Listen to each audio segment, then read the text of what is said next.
وبركاته.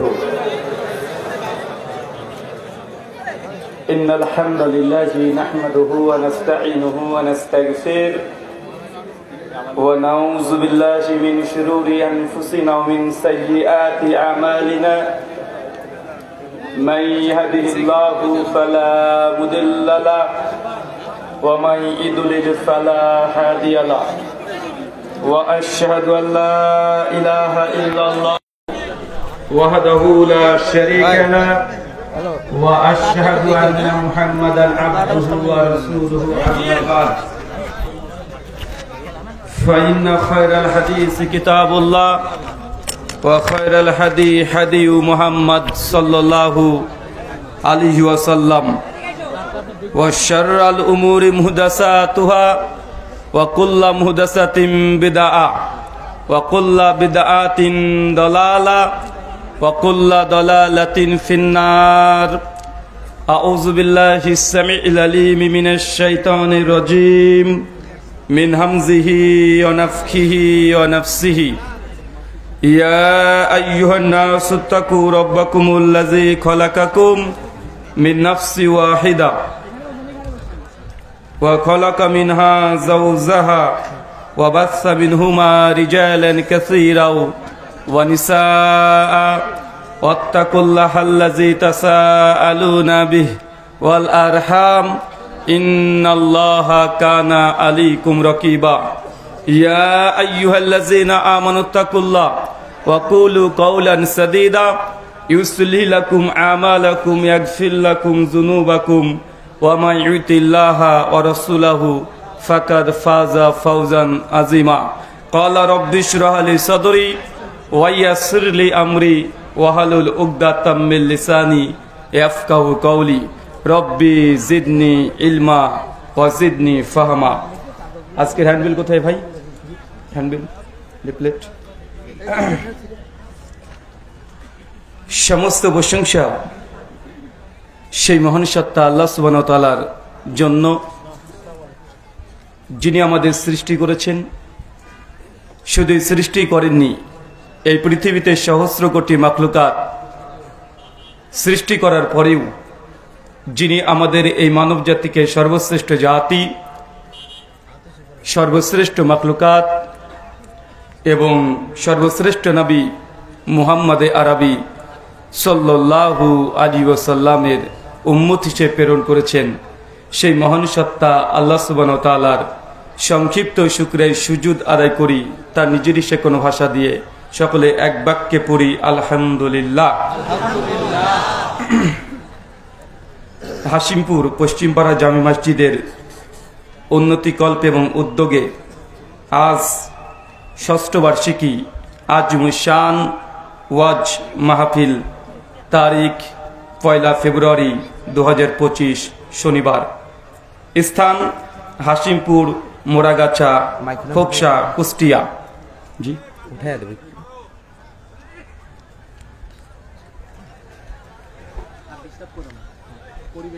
মহান সত্তা আল্লাহ সুবহানাহু ওয়া তাআলার কাছে দোয়া, এই প্রার্থনা, আল্লাহ সুবহানাহু ওয়া তাআলা আজকের এই আলোচনা সভাটিকে সফল করার জন্য যারা সার্বিক দিক থেকে সাহায্য এবং সহযোগিতা করেছেন, তাদের প্রত্যেকের নাম স্বতন্ত্রভাবে নিয়ে শুকরিয়া আদায় করা সম্ভব নয়। তারপরেও আজকের এই চলন্ত সভার সভাপতি সাহেব, সহসভাপতি, অতিথি এবং বিশেষ অতিথি সহ দূর দূরান্ত থেকে যেসব দিনী ভাইয়েরা এবং বোনের আলোচনা শ্রবণের উদ্দেশ্যে একত্রিত হয়েছেন, পাশাপাশি যারা অর্থ, শ্রম, মেধা, দোয়া এবং পরামর্শ দিয়ে সহযোগিতা করেছেন, আল্লাহ সুবহানাহু ওয়া তাআলা তুমি তাদের প্রত্যেকের নেক নিয়াত এবং নেক আমলগুলোকে কবুল করে নাও। সকলে পড়ি আমিন। মহান সত্তা আল্লাহ সুবহানাহু ওয়া তাআলার কাছে দোয়া, এই প্রার্থনা, আল্লাহ সুবহানাহু ওয়া তাআলা আমরা মানুষ, আমরা কম বেশি ছোট বড় ভুল, ত্রুটি বিচ্যুতি, গুনাহ, পাপ, অন্যায় করে থাকি। আজকের এই আলোচনা সভার ওসিলায় আমাদের পেছনের ছোট ছোট গুনাহগুলোকে তুমি ক্ষমা করে দাও। সকলে পড়ি আমিন। সম্মানিত সুধী, বাদ মাগরিব থেকেই বিভিন্ন আলোচক তারা পবিত্র কোরআনুল কারীম এবং হাদিসে মুবারাকা থেকে অনেক গুরুত্বপূর্ণ আলোচনা আপনাদের সামনে পেশ করেছেন। আজকের এই আলোচনা সভার অন্তিম লগ্নে আপনাদের সামনে উপস্থিত হয়েছি একটি নির্দিষ্ট বিষয়ের উপরে সংক্ষিপ্ত পরিসরে আলোচনা করার জন্য, এবং আলোচনার শেষেই একটা উন্মুক্ত প্রশ্নোত্তর পর্ব থাকবে। আপনারা সেখানে প্রশ্নোত্তরে অংশগ্রহণ করতে পারবেন শ্রোতা হিসাবে। আজকে যে বিষয়ে গুরুত্বপূর্ণ আলোচনা হবে, আলোচ্য বিষয় ঈমান এনেও নবীজির উম্মত যারা না। বুঝতে পারলেন? মানে এটা বাংলা ভাষাতে বললাম, একদম আপনাদের বিশুদ্ধ বাংলাতে।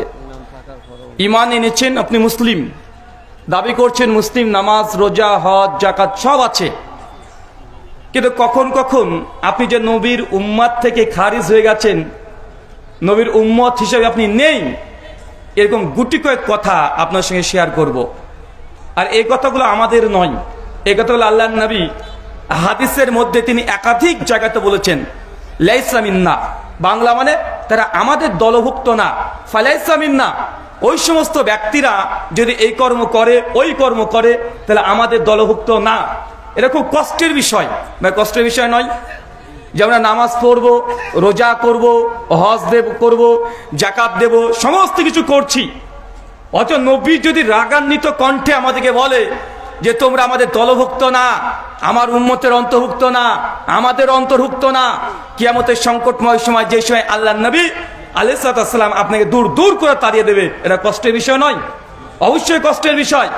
কোনো আপন মানুষ দেখবেন রাগান্বিত অবস্থাতে, আপনার ছেলে যদি রাগ করে আপনি চট করে বলেন না আর তোমার ছেলেই না, বলেন কি বলেন না? যদি কোনো মেয়ে রাগ করে, মা দেখে রাগ করে বলে আরে তুই অমুক কাজটা করেছিস, তুই আমার মেয়ে না, তুই আমার বন্ধু না, অথচ তাকে ভালোবাসে অন্তর থেকে। ভালোবাসার মানুষকে এই কথা বলে মানুষ বারংবার বলে, একটু রাগান্বিত হয়ে গেলে যে তুই আমার দলে নয়, আমার সঙ্গে তোর কোনো সম্পর্ক নেই। চিন্তা করে দেখেন কিয়ামতের সংকটময় সময় আমাদের আলোচনা ভূমিকা ছাড়া ডাইরেক্ট শুরু করে দিই আমরা। আধা ঘন্টা ভূমিকাতে গান, গজল, গল্প, বক্তার পরিচয়, এইসব আমরা সময় নিই না। সময় আমাদের হাতে খুব অল্প, অল্প না অল্প না অল্প তো। জাস্ট এখানে এসেছেন কোরআন সুন্নাহর আলোচনা শুনতে।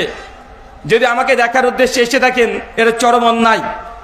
যদি মনে করেন যে না ভারত থেকে বক্তা আসছে মানে হিন্দি গান বলবে, গজল বলবে, তো এটা ভয়ঙ্কর অন্যায়। কারণ আমি একটা গজলও বলবো না, একটা গানও করবো না। কথা বুঝতে পারছেন? কারণ এখন বাংলাদেশের বিশেষ করে মুসলিম বিশ্বে এখন ওয়াজ মাহফিলের মঞ্চগুলো হয়ে গেছে রঙ্গ তামাশার জায়গা। হয়েছে হয় নাই? কারণ মানুষ এখন বক্তব্য শুনতে যত না আসে, তার চাইতে মানুষ বেশি আসে শুধুমাত্র বক্তাকে দেখতে, আছে না নাই? আর বক্তার কোয়ালিটি অনেক, যে বক্তাকে দেখারই মতো। কেমন বক্তা? 36 ইঞ্চি বক্তা। আচ্ছা 26 ইঞ্চি মানে 10 কমে গেছে, এবার হচ্ছে 28। তার মানে বক্তাকে মানুষ দেখতে আসে, আসে না ভাইজান? রাত্রে নারী ছিল, দিনে পুরুষ হয়ে গেছে, ও এখন বক্তা, আছে না? তো মানুষ এখন ওয়াজে হেদায়েত পাওয়ার আশাতে খুব কম মানুষ আসে। মানুষ আসে কি, ওই হুজুরটা আছে একজনই 10 জনের টোনে আজান দিতে পারে, এসে বক্তাকে বলে হুজুর এটা আজানটা দেন, ওই আজানটা দেন, মক্কা দেন। হুজুর শুরু করে দিল, আছে না নাই? একদম লিখিত আকারে বলে দেয় যে অমুক গজলটা বলেন, ওই যে মোবাইল গজলটা বলেন, এবার এসে বলা হয় না? তার মানে ইলমের মার্কাজটাকে আজকে নষ্ট করে দেওয়া হয়েছে। আলহামদুলিল্লাহ, আহলে হাদিসদের এই ইলমি মার্কাজ এখন পর্যন্ত নষ্ট হয় নাই, এজন্য আল্লাহ শুকরিয়া আদায় করার দরকার আছে। দেখেন ওয়াজ করছে, বক্তা জিকির তুলে দিয়েছে, এমন জিকির তুলে দিয়েছে শ্রোতার একদম সামিনার উপরে উঠে পড়েছে, দেখা যায় না? বক্তা এমন ভাবে ওয়াজ করছে, বক্তা শ্রোতারা একদম ফানা ফিল্লা হয়ে গিয়ে একদম যতগুলো মুরিদ আছে উঠে এসে পীর সাহেবের সঙ্গে লিপ টু লিপ কিস করছে ডাইরেক্ট, দেখা যায় নাই? আর তারপর আপনাদের তাহিরি তো আছেই, ওর কথা আর বলা যাবে না। ওর আপদ মস্তক গোটাটাই যা করছে সবগুলোই মানুষকে হাসানোর জন্য, আছে না ভাইজান? তাই আমরা সময়টাকে অবচয় করতে চাই না। আমরা শুধুমাত্র আপনাকে জান্নাতের রাস্তা আর জাহান্নামের রাস্তা দুটো দেখানোর জন্যই এই আলোচনা সভা। লাখ লাখ মানুষ এখানে উপস্থিত আপনারা হন, আমাদের আলোচনা শুনতে আসেন, লাখ লাখ টাকা খরচ করে, শুধুমাত্র গজল শোনার জন্য নয়, শুধুমাত্র আপনার মনে খোরাকির জন্য নয়। আমরা সময়টা নষ্ট করতে চাই নাই। আলোচ্য বিষয় যে সব কর্মে বা যারা নবীর উম্মত নয়। চলেন আমরা একটা একটা করে আলোচনা করি। প্রথম কথা, কিয়ামতের সংকটময় সময় জেনে রাখবেন, সহিহ বুখারী হাদিস ৭৪১১, আল্লাহ নবী বলছেন সমস্ত উম্মতের মধ্যে আমি হব প্রথম মানুষ। কিয়ামতের মাঠে প্রথম যার কবর ফেটে উঠবে সে নবীর নাম কি? চাচা, কোন নবীর কবর প্রথম ফেটে উঠবে? কোন নবী? হ্যাঁ, এত আস্তে আস্তে কেন? সর্বশেষ নবী মুহাম্মদ সাল্লাল্লাহু আলাইহি সাল্লামের কবর প্রথম তিনি ফেটে আল্লাহ সুবহানাহু ওয়া তাআলা উত্থিত করবে। উঠে তিনি দেখবেন কিয়ামতের সংকটময় সময় সমস্ত নবীরা সিজদারত অবস্থায় একদম অজ্ঞান অবস্থায় পড়ে আছে। একটুবার আল্লাহ সুবহানাহু ওয়া তাআলা যখন তাদেরকে জাগ্রত করবে, সমস্ত নবীর উম্মত তার নবীর পেছনে পেছনে দাঁড়িয়ে থাকবে। কোরআনুল কারীম সূরা বনী ইসরাঈল সূরা নম্বর 17 আয়াত নম্বর 71 আল্লাহ বলছেন, ইয়াউমা নাদু কুল্লা উনাসিন বিইমামিহিম। সেই দিন কিয়ামতের মাঠে যে ব্যক্তি যাকে নেতা মেনেছে তার পেছনেই তারা উঠতে হবে। তার মানে বোঝা যায় কোরআনের আয়াতে দুনিয়াতে আপনি যাকে নেতা মেনেছেন কিয়ামতের মাঠে আপনি তার পেছনে উঠবেন। মানুষ যখন নিজ নিজ নবীদের পেছনে উঠবে, সমস্ত নবী তখন নবী আদম আলাইহিস সালাম নাম শোনা আছে না নাই? নবী আদমের নাম শুনেছেন? তার উম্মত ছুটে চলে যাবে নবী আদমের কাছে। চতুর্দিকে দেখবে শুধু ভয়ঙ্কর পরিস্থিতি, গিয়ে বলবে আপনি হচ্ছেন প্রথম পৃথিবীর মানুষ। আল্লাহ সুবহানাহু ওয়া তাআলা আপনাকে নিজ হাত দিয়ে তৈরি করেছে। আল্লাহ আপনাকে দুনিয়ার সমস্ত জ্ঞান ভাষা শিক্ষা দিয়েছে। আল্লাহ সুবহানাহু ওয়া তাআলা আপনাকে এত মর্যাদা দিয়েছে যে ফেরেশতা দিয়ে আপনাকে সিজদা করে দিয়েছে। আদম আলাইহিস সালাম, আজকে আমরা ভয়ঙ্কর পরিস্থিতিতে একটু আমাদের জন্য শাফাত করেন, একটু সুপারিশ করেন, রবের কাছে একটু জানিয়ে দেন আল্লাহ যেন আমাদেরকে জান্নাতে দেয়। একটু আপনি বলেন। নবী আদম সঙ্গে সঙ্গে তার উম্মতের সঙ্গে সম্পর্ক ডিসকানেক্ট করে বলবে আমার দ্বারা আজকে হবে না। কারণ আল্লাহ সুবহানাহু ওয়া তাআলা আমাকে যখন গাছে গাছে যেতে নিষেধ করেছিল, সেই দিন আমি আল্লাহর এই আদেশকে লঙ্ঘন করে গাছের কাছে গিয়েছি। আজকে আল্লাহ যদি আমাকে প্রশ্ন করে আমি কি জবাব দিব? নবী আদম আলাইহিস সালাম তখন বলে সরাসরি যাও, তোমরা পৃথিবীর প্রথম নবী, প্রথম রাসূল নবী নূহের কাছে চলে যাও। সমস্ত মুখ ছুটে চলে যাবে কার কাছে? কোন নবী? নবী নূহের কাছে। নূহ আলাইহিস সালামকে কেউ উম্মত বলবে আজকে আমাদেরকে বাঁচান, আজকে আমাদেরকে রক্ষা করেন, আজকে ভয়ঙ্কর পরিস্থিতি। আপনি তো নূহ নবী, প্রথম আল্লাহর রাসূল। আল্লাহ সুবহানাহু ওয়া তাআলা আপনাকে নৌকা তৈরি করতে বলেছিলেন। তার মর্যাদা গুণগান তার উম্মত গাইবে। সঙ্গে সঙ্গে নবী নূহ বলবেন আমার দ্বারা আজকে এটা সম্ভব নয়, আমিও পারবো না। কেন? আল্লাহ সুবহানাহু ওয়া তাআলাকে বাদ দিয়ে আমি আল্লাহর কাছে দোয়া করেছিলাম আমার সন্তানকে যেন আমি নৌকাতে তুলতে পারি। আজকে আল্লাহ যদি এই প্রশ্ন করে আমি কি জবাব দিব? নবী নূহ আলাইহিস সালাম তো সম্পর্ক ত্যাগ করে দিবে। নূহ নবী বলবেন যে আমার দ্বারা হবে না, যাও। আবুল আম্বিয়া, সমস্ত নবীদের পিতা, নাম কি? নবী ইব্রাহিম। তাকে কেন আবুল আম্বিয়া বলা হয়? অধিকাংশ নবীদের পিতা তিনি। কোরআন হাদিসে যত নবীদের নাম পাবেন তার 90% নবীর বাপ হচ্ছে নবী ইব্রাহিম। কোন নবীর নাম বলবেন? ইয়াকুব, ইউনুস, যা বলবেন সব একদিকে চলে যাবে। কার কথা বলেন? নবী ইব্রাহিম। মানে তার বংশেই সবচেয়ে বেশি নবী এসেছে। নবী ইব্রাহিমের কাছে ছুটে ছুটে চলে যাবে দলবদ্ধভাবে। নবী ইব্রাহিম, আজকে আপনি আবুল আম্বিয়া, আল্লাহ আপনাকে কত উম্মতের জন্য মুসলিম জাতির পিতা হিসেবে ঘোষণা করেছেন, তিনি ইমাম, আজকে আমাদেরকে রক্ষা করেন। নবী ইব্রাহিম বলবে আমার দ্বারা আজকে হবে না। আমি আমার জীবদ্দশাতে আমি 3টে তাওরিয়া করেছিলাম। আমাকে যখন বলা হয়েছিল এইটাকে, ওটা ছিল আমার স্ত্রী, অথচ আমি বোন বলেছিলাম। আজকে আল্লাহ যদি প্রশ্ন করে আমার কাছে কোনো জবাব নেই, তোরে যাও নবী ঈসার কাছে যাবে। ঈসা নবী, উনিও ছেড়ে দিবেন। ঈসা নবী বলবেন শেষ নবী মুহাম্মদ সাল্লাল্লাহু আলাইহি ওয়াসাল্লামের কাছে যাও। আজকে তিনি একমাত্র শাফাত করতে পারেন, সুপারিশ করতে পারেন। তিনি যতক্ষণ জান্নাতের দরজায় ধাক্কা না দিবে ততক্ষণ জান্নাত আল্লাহ সুবহানাহু ওয়া তাআলা ফেরেশতাকে খুলতেও নিষেধ করে দিয়েছে। তার নাম কি? কথা বলেন। আপনি এখনো বুঝতে পারেননি আমরা কার উম্মত? আমরা কার উম্মত বুঝতে পেরেছেন? আমরা নবী মুহাম্মদ সাল্লাল্লাহু আলাইহি ওয়াসাল্লামের উম্মত। আল্লাহ নবী বলছেন যে আমাকে দুনিয়ার সব শেষে পাঠানো হয়েছে, কিন্তু বিচার শুরু হবে আমাকে দিয়েই। মানে এই উম্মত কত সৌভাগ্যবান আপনি কল্পনা করতে পারেন নাই। কেন বলেন তো? এর কারণ হচ্ছে একটাই, আমি যতটা গবেষণা করে দেখেছি এর কারণ খুঁজে পাইনি। তবে এই কারণটা হতে পারে এটা আবার জাতি ব্যাখ্যা। কারণ এর আগে নবীরা যারা এসেছিল, বনী ইসরাঈল এমন ভাবে নবী পেয়েছে, বাপ নবী, বেটা নবী, নাতি নবী, মানে একটা সময় 5খানা 6খানা 7খানা নবী ছিল। দেখবেন নবী ইব্রাহিম, উনি নবী কি নবী না? তার সন্তানের নাম কি? ইসমাইল, নবী কি নবী না? তার আরেক সন্তান ইসহাক, নবী কি নবী নয়? ইসহাকের সন্তান কে? ইয়াকুব আলাইহিস সালাম, উনিও নবী। ইয়াকুবের 12 সন্তান, তার মধ্যে একজন ইউসুফ, উনিও নবী। দেখছেন এক পরিবারে কতগুলো নবী, মানে একটা সময় সে উম্মত গুলো 8টা 10টা 5টা 6টা করে একই সঙ্গে তারা নবী পেয়েছে না? দেখো নবী ঈসা, তিনি নবী। তার সময় আসছে নবী জাকারিয়া, তিনিও নবী। একই সময় আছে নবী ইয়াহইয়া, তিনিও নবী। দাউদ নবী, সুলাইমান নবী, সব এক সময়ে এত নবী। কিন্তু আমাদের ব্যাপারটা চিন্তা করে দেখেন, বাবা সে 1400 বছর আগে নবী দুনিয়া থেকে চলে গেছে। 1400 বছর এর মধ্যে আমরা নবীহীন অবস্থা আছে না নাই? আপনি আপনার নবীকে কখনো দেখেছেন? আমরা আমাদের নবীকে 2 চোখ দিয়ে দেখেছি, তার কণ্ঠস্বর শুনেছি। তারপরেও সে নবীর প্রতি কত ভালোবাসা, কত ভালোবাসা। আজকে এত মানুষ যে আপনারা জমাত হয়েছেন কেন? কারণ কি? আমার জন্য না, লাখ লাখ টাকা খরচ করছেন কেন? কি কারণ? শুধুমাত্র মুহাম্মদ সাল্লাল্লাহু আলাইহি ওয়াসাল্লাম সম্পর্কে জানতে এসেছেন আপনারা। চিন্তা করে দেখেন, যে নবী 1400 বছর আগে চলে গেছে, যাকে আমরা জীবনে চোখে দেখি নাই, যার কণ্ঠস্বর একদম শুনি নাই, যার ভাষার সঙ্গে আমাদের ভাষার মিল নেই, তার আরবি ভাষা, আমাদের বাংলা ভাষা, আমরা ভাষাটাও বুঝি না, যার বাড়ির দূরত্ব থেকে আমাদের বাড়ির দূরত্ব প্রায় 7,500 কিলোমিটার। কোথায় মদিনা আর কোথায় বাংলাদেশ? অনেক মানুষ চায় নাই সেখানে। তারপরে কত ভালোবাসা। তার বিরুদ্ধে কেউ যদি দুনিয়ার একটা মানুষ কটূক্তি করে, আমাদের ব্রেন নিতে পারে না, রাগ উঠে যায়। কেউ যদি বাপের বিরুদ্ধে বলে, মায়ের বিরুদ্ধে বলে, ছেলের বিরুদ্ধে বললে আমাদের ততটা রাগ হয় না, স্বাভাবিক রাগ হয়। কিন্তু নবীর বিরুদ্ধে কেউ যদি একটা বাজে মন্তব্য করে, ভাই গায়ে রক্ত টকবক করে ফুটে কি ফুটে না? এটা হচ্ছে ভালোবাসা। না দেখেও যে ভালোবাসা যায়, না কণ্ঠ শুনেও যে ভালোবাসা যায়। আপনি দুনিয়ার মানুষকে ভালোবাসেন, আপনার বন্ধুকে কেন? কারণ বন্ধু আপনাকে অসময়ে একটু সহযোগিতা করে, এই জন্য। তার জন্য না ভাইজান? একটা দোকানদারকে ভালো কেন বাসেন?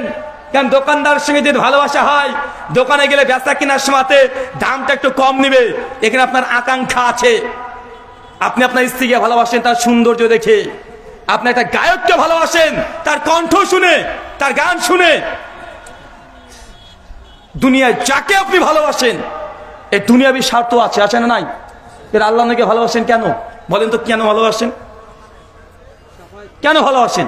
দেখেছেন কখনো তার সৌন্দর্য? দেখেছেন তার কণ্ঠ খুব সুন্দর, তার গান রেকর্ড করা আছে, তার ছবি আছে, ভিডিও আছে, অডিও আছে।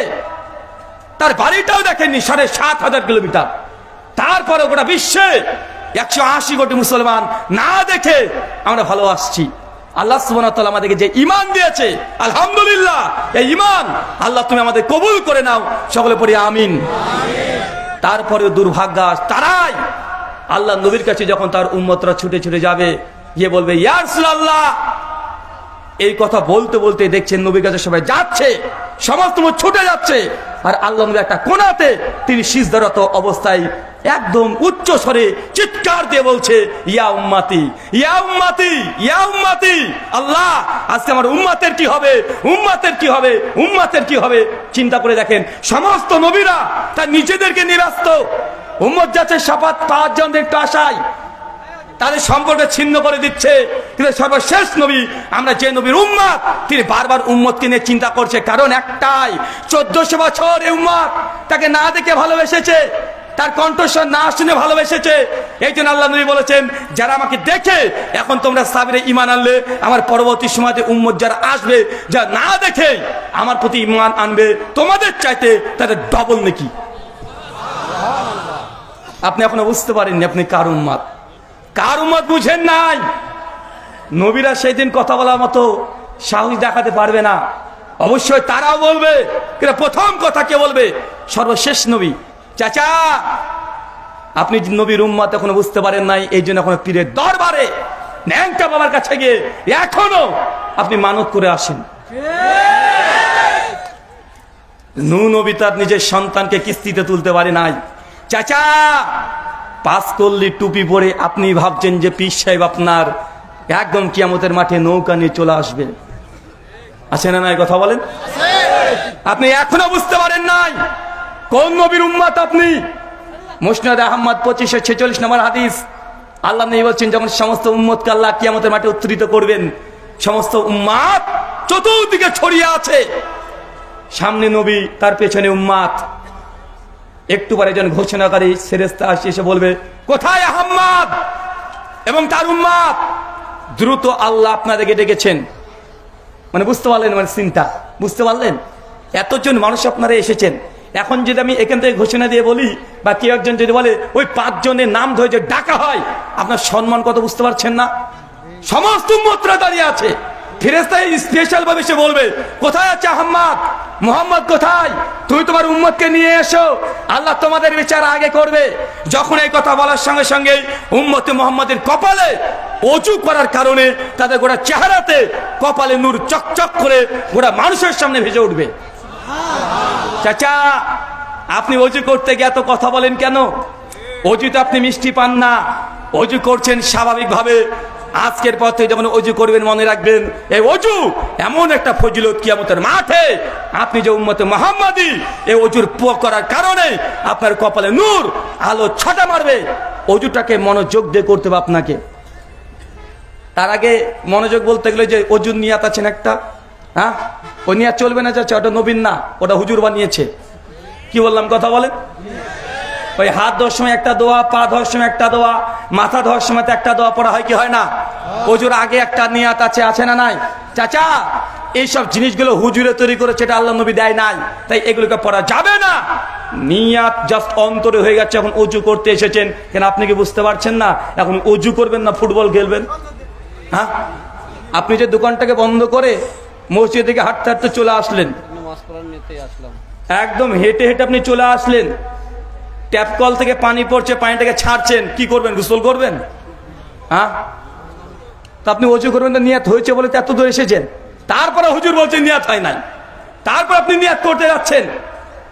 আল্লাহ নবী বলছেন সেই দিন যখন প্রত্যেকটা আমার উম্মতের কপালে চকচক করবে, নূরের আলো লাইট ঝকঝক করবে, অন্য অন্য নবীর উম্মতরা তখন রাস্তাকে ফাঁকা করতে লাগবে, একদম ফাঁকা। আর সঙ্গে সঙ্গে আল্লাহ নবী তার উম্মতকে নিয়ে পিছন কাতার থেকে আস্তে আস্তে সামনে গিয়ে আসবে। চিন্তা করেন এবার, এরা কোন নবীর ফজিলত? কাদের ফজিলত? আমরা সর্বশেষ এসেছি, আমাদের হিসাব প্রথম হবে। সমস্ত উম্মত ফাঁক করতে লাগবে রাস্তা। যে উম্মতে মুহাম্মাদে আসছে, সর্বশেষ নবীর উম্মত আসছে, উম্মত তখন চিৎকার মারবে, নবী মুসার উম্মত। যদি আমরা সত্যি শেষ নবীর উম্মত হতে পারতাম, ঈসা নবীর উম্মতরা বলবে সত্যি যদি সৌভাগ্যবান হতাম যে শেষে যেতাম, কতই না আমাদের জন্য আজকে সম্মানের ব্যাপার ছিল। তারপরেও উম্মত তখন আস্তে আস্তে যখন আসবে, তাদের হিসাব প্রথম নেওয়া হবে। আল্লাহ নবী গর্ব করে বলছে, শোনো, এই দুনিয়াতে যত নবীর উম্মত আছে, যত জান্নাতে যাবে, আমার উম্মত তার চাইতেও 3 গুণ বেশি জান্নাতে হবে। নূহ নবীর উম্মত মাত্র 50 জন ঈমান এনেছে, ঈসা নবীর উম্মত মাত্র 11 জন এনেছে। আল্লাহ নবী বলছেন যে আমি যখন কিয়ামতের মাঠে তাকাচ্ছি, চতুর্দিকে কিছু নবীকে দেখছি, তার পেছনে 100 মানুষ, 100 জন উম্মত। কিছু নবী দেখছি তার উম্মত আছে মাত্র 50 জন, আর কিছু নবীকে দেখছি তার পেছনে উম্মতই নাই, একা নবী দাঁড়িয়ে। এমন নবীও আছে। নবী নূহের কথা চিন্তা করেন, সূরা হুদ আয়াত 34 থেকে 45 পর্যন্ত নবী নূহ বলছেন যে আমি আল্লাহ তোমার রাস্তায় মানুষকে 950 বছর দাওয়াত দিয়েছি। কত বছর? কতজন ঈমান এনেছে? চাচা আর যুবক তরুণ ভাইরা, আপনারা মনে করছেন যে বক্তার যত ভক্ত বেশি সেই তত বড় আল্লামা আছে না নাই? কথা বলেন। আজকে আমার আলোচনাতে মনে হয় ছেলে মেয়ে মিলে 70-80 হাজার মানুষ হয়ে যাবে। এখন বাইরে কে মানুষ, বাপরে বাপ, 4টা কিনে ব্যাপার নাকি, এত মানুষ এসেছে, তার মানে আমি বড় বক্তা। এই মতে যদি আপনি চলেন, আপনি পথভ্রষ্ট হতে খুব সহজে হয়ে যাবেন। কেন? কখনো সংখ্যা গরিষ্ঠতা, কত ফ্যান আছে, কত ফলোয়ার আছে, কত সাবস্ক্রাইবার আছে, বক্তার ভক্ত কত, এগুলো কোনো সত্য মিথ্যা যাচাই করা যায় না। নবী নূহের উম্মত মাত্র 50 জন। এখন নবী নূহকে কি বলবেন? উনি হকের দাওয়াত দেননি। আমার কাছেই না হলে যদি গণনা করতে যায়, কয়েকশো মানুষ কালেমা পড়ে ফেলেছে অলরেডি, কয়েকশো। আজকেও এই স্টেজে ওঠার আগে এখনই একজন অমুসলিম হিন্দু দাদা মেসেজ করেছে, একটু আগে ঘরে বসে থাকার সময় এখনই, যে ভাই একটা প্রশ্নের উত্তর দিতে পারলে ইসলাম গ্রহণ করব। ওকে আমি উত্তরটা দিলাম, উনি এখনই বলছে ভাই আমি কালেমা পড়তে চাই। এখনই আছে, আপনাকে দেখাতে পারবো, এখনই, এখন এই মুহূর্তে আছে। এখন তো এখন আপনি যদি মনে করেন যে আমার কাছে 100 মানুষ কালেমা পড়েছে, তা আমি যা বলবো সব অন্ধর মতো মেনে নেবেন, এটা করা যাবে না। আল্লাহ নবী বলছেন, ইবনে মাসউদের সূত্রে হাদিস আসল কুবরা লিল বাইহাকি হাদিস নাম্বার 2236, লা তুকাল্লিদু দীনাকুম রাজুলান। শোনো, দ্বীনের ব্যাপারে, ইসলামের ব্যাপারে কোন বক্তার অন্ধ অনুসরণ করা চলবে না। আমার কাছে ইসলাম কেউ কবুল করলো মানে আপনি যে আমাকে হক মনে করবেন, কখনোই না।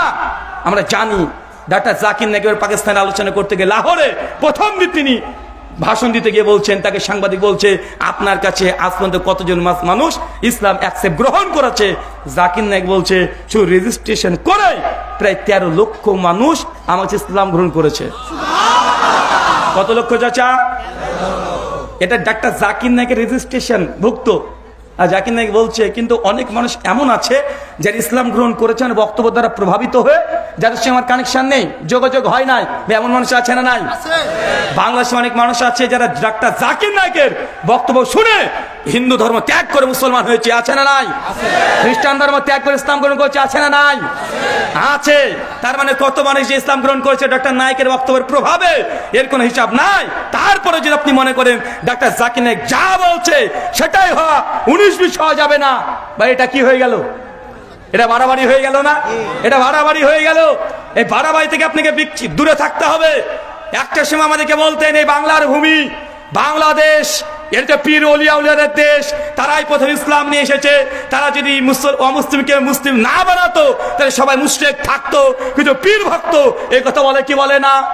মানে তাদের কাছে মানদণ্ড হচ্ছে এটা, কে বড় আল্লাহর ওলি, যার কাছে মানুষ মুসলমান হয় বেশি সে বড় ওলি। তো ডাক্তার জাকির নায়েককে জিন্দা ওলি মেনে নাও। কেন বলেন না? আমাদের শাহজালাল, শাহপরান, খাজা মঈনুদ্দিন চিশতি, গরিবের নামাজ, এরা মানুষকে ইসলাম গ্রহণ করেছে। তো তারা যত করেছে ডক্টর জাকির নায়েক তো তিনিও করেছেন, কমপক্ষে 13 লাখ। তো জীবন তলি মেনে নাও, কেন তাকে কাফের বলো? ও তোমার বেলাতে কেউ যদি, তোমার পীরের কাছে যদি কেউ কালিমা পড়ে সে আল্লাহর ওলি হয়ে গেল, আর ডাক্তার জাকির নায়েক পড়ালে তাকে তুমি কাফের ফতোয়া দিয়ে বের করে দিবা, ডবল স্ট্যান্ডার্ড চলবে না। আল্লাহ সুবহানাহু ওয়া তাআলা উম্মাহকে তুমি বোঝা তৌফিক দান করে, সকলে পড়ি আমিন। সম্মানিত সুধী, আপনাকে আমি এতক্ষণ বুঝালাম যে নবীর আমরা উম্মত, সেই নবী কিয়ামতের মাঠে শুধু উম্মতি করে বারবার চিৎকার মারবে আল্লাহর কাছে। কিন্তু তারপরেও এমন কিছু কপাল পোড়া আছে, দুর্ভাগা আছে, আল্লাহ নবী ডাইরেক্ট বলবে ওই কিয়ামতের মাঠে, তুই আমার উম্মত না, সর, তুই আমার উম্মত না। কত কষ্টের ব্যাপার বলেন তো। দেখেন, যে নবী উম্মতের জন্য কান্না করছে, অথচ সেই নবী কিয়ামতের মাঠে এক শ্রেণীর উম্মত আসবে, নবী দেখতে পাবে যেটা আমার উম্মত। তারপর আল্লাহ নবী পরিষ্কার হয়ে যাবে, যা এখানে চলে যা, তুই আমার উম্মত না। চলেন একটা একটা করে এবার হাদিস আপনি শুনতে থাকেন।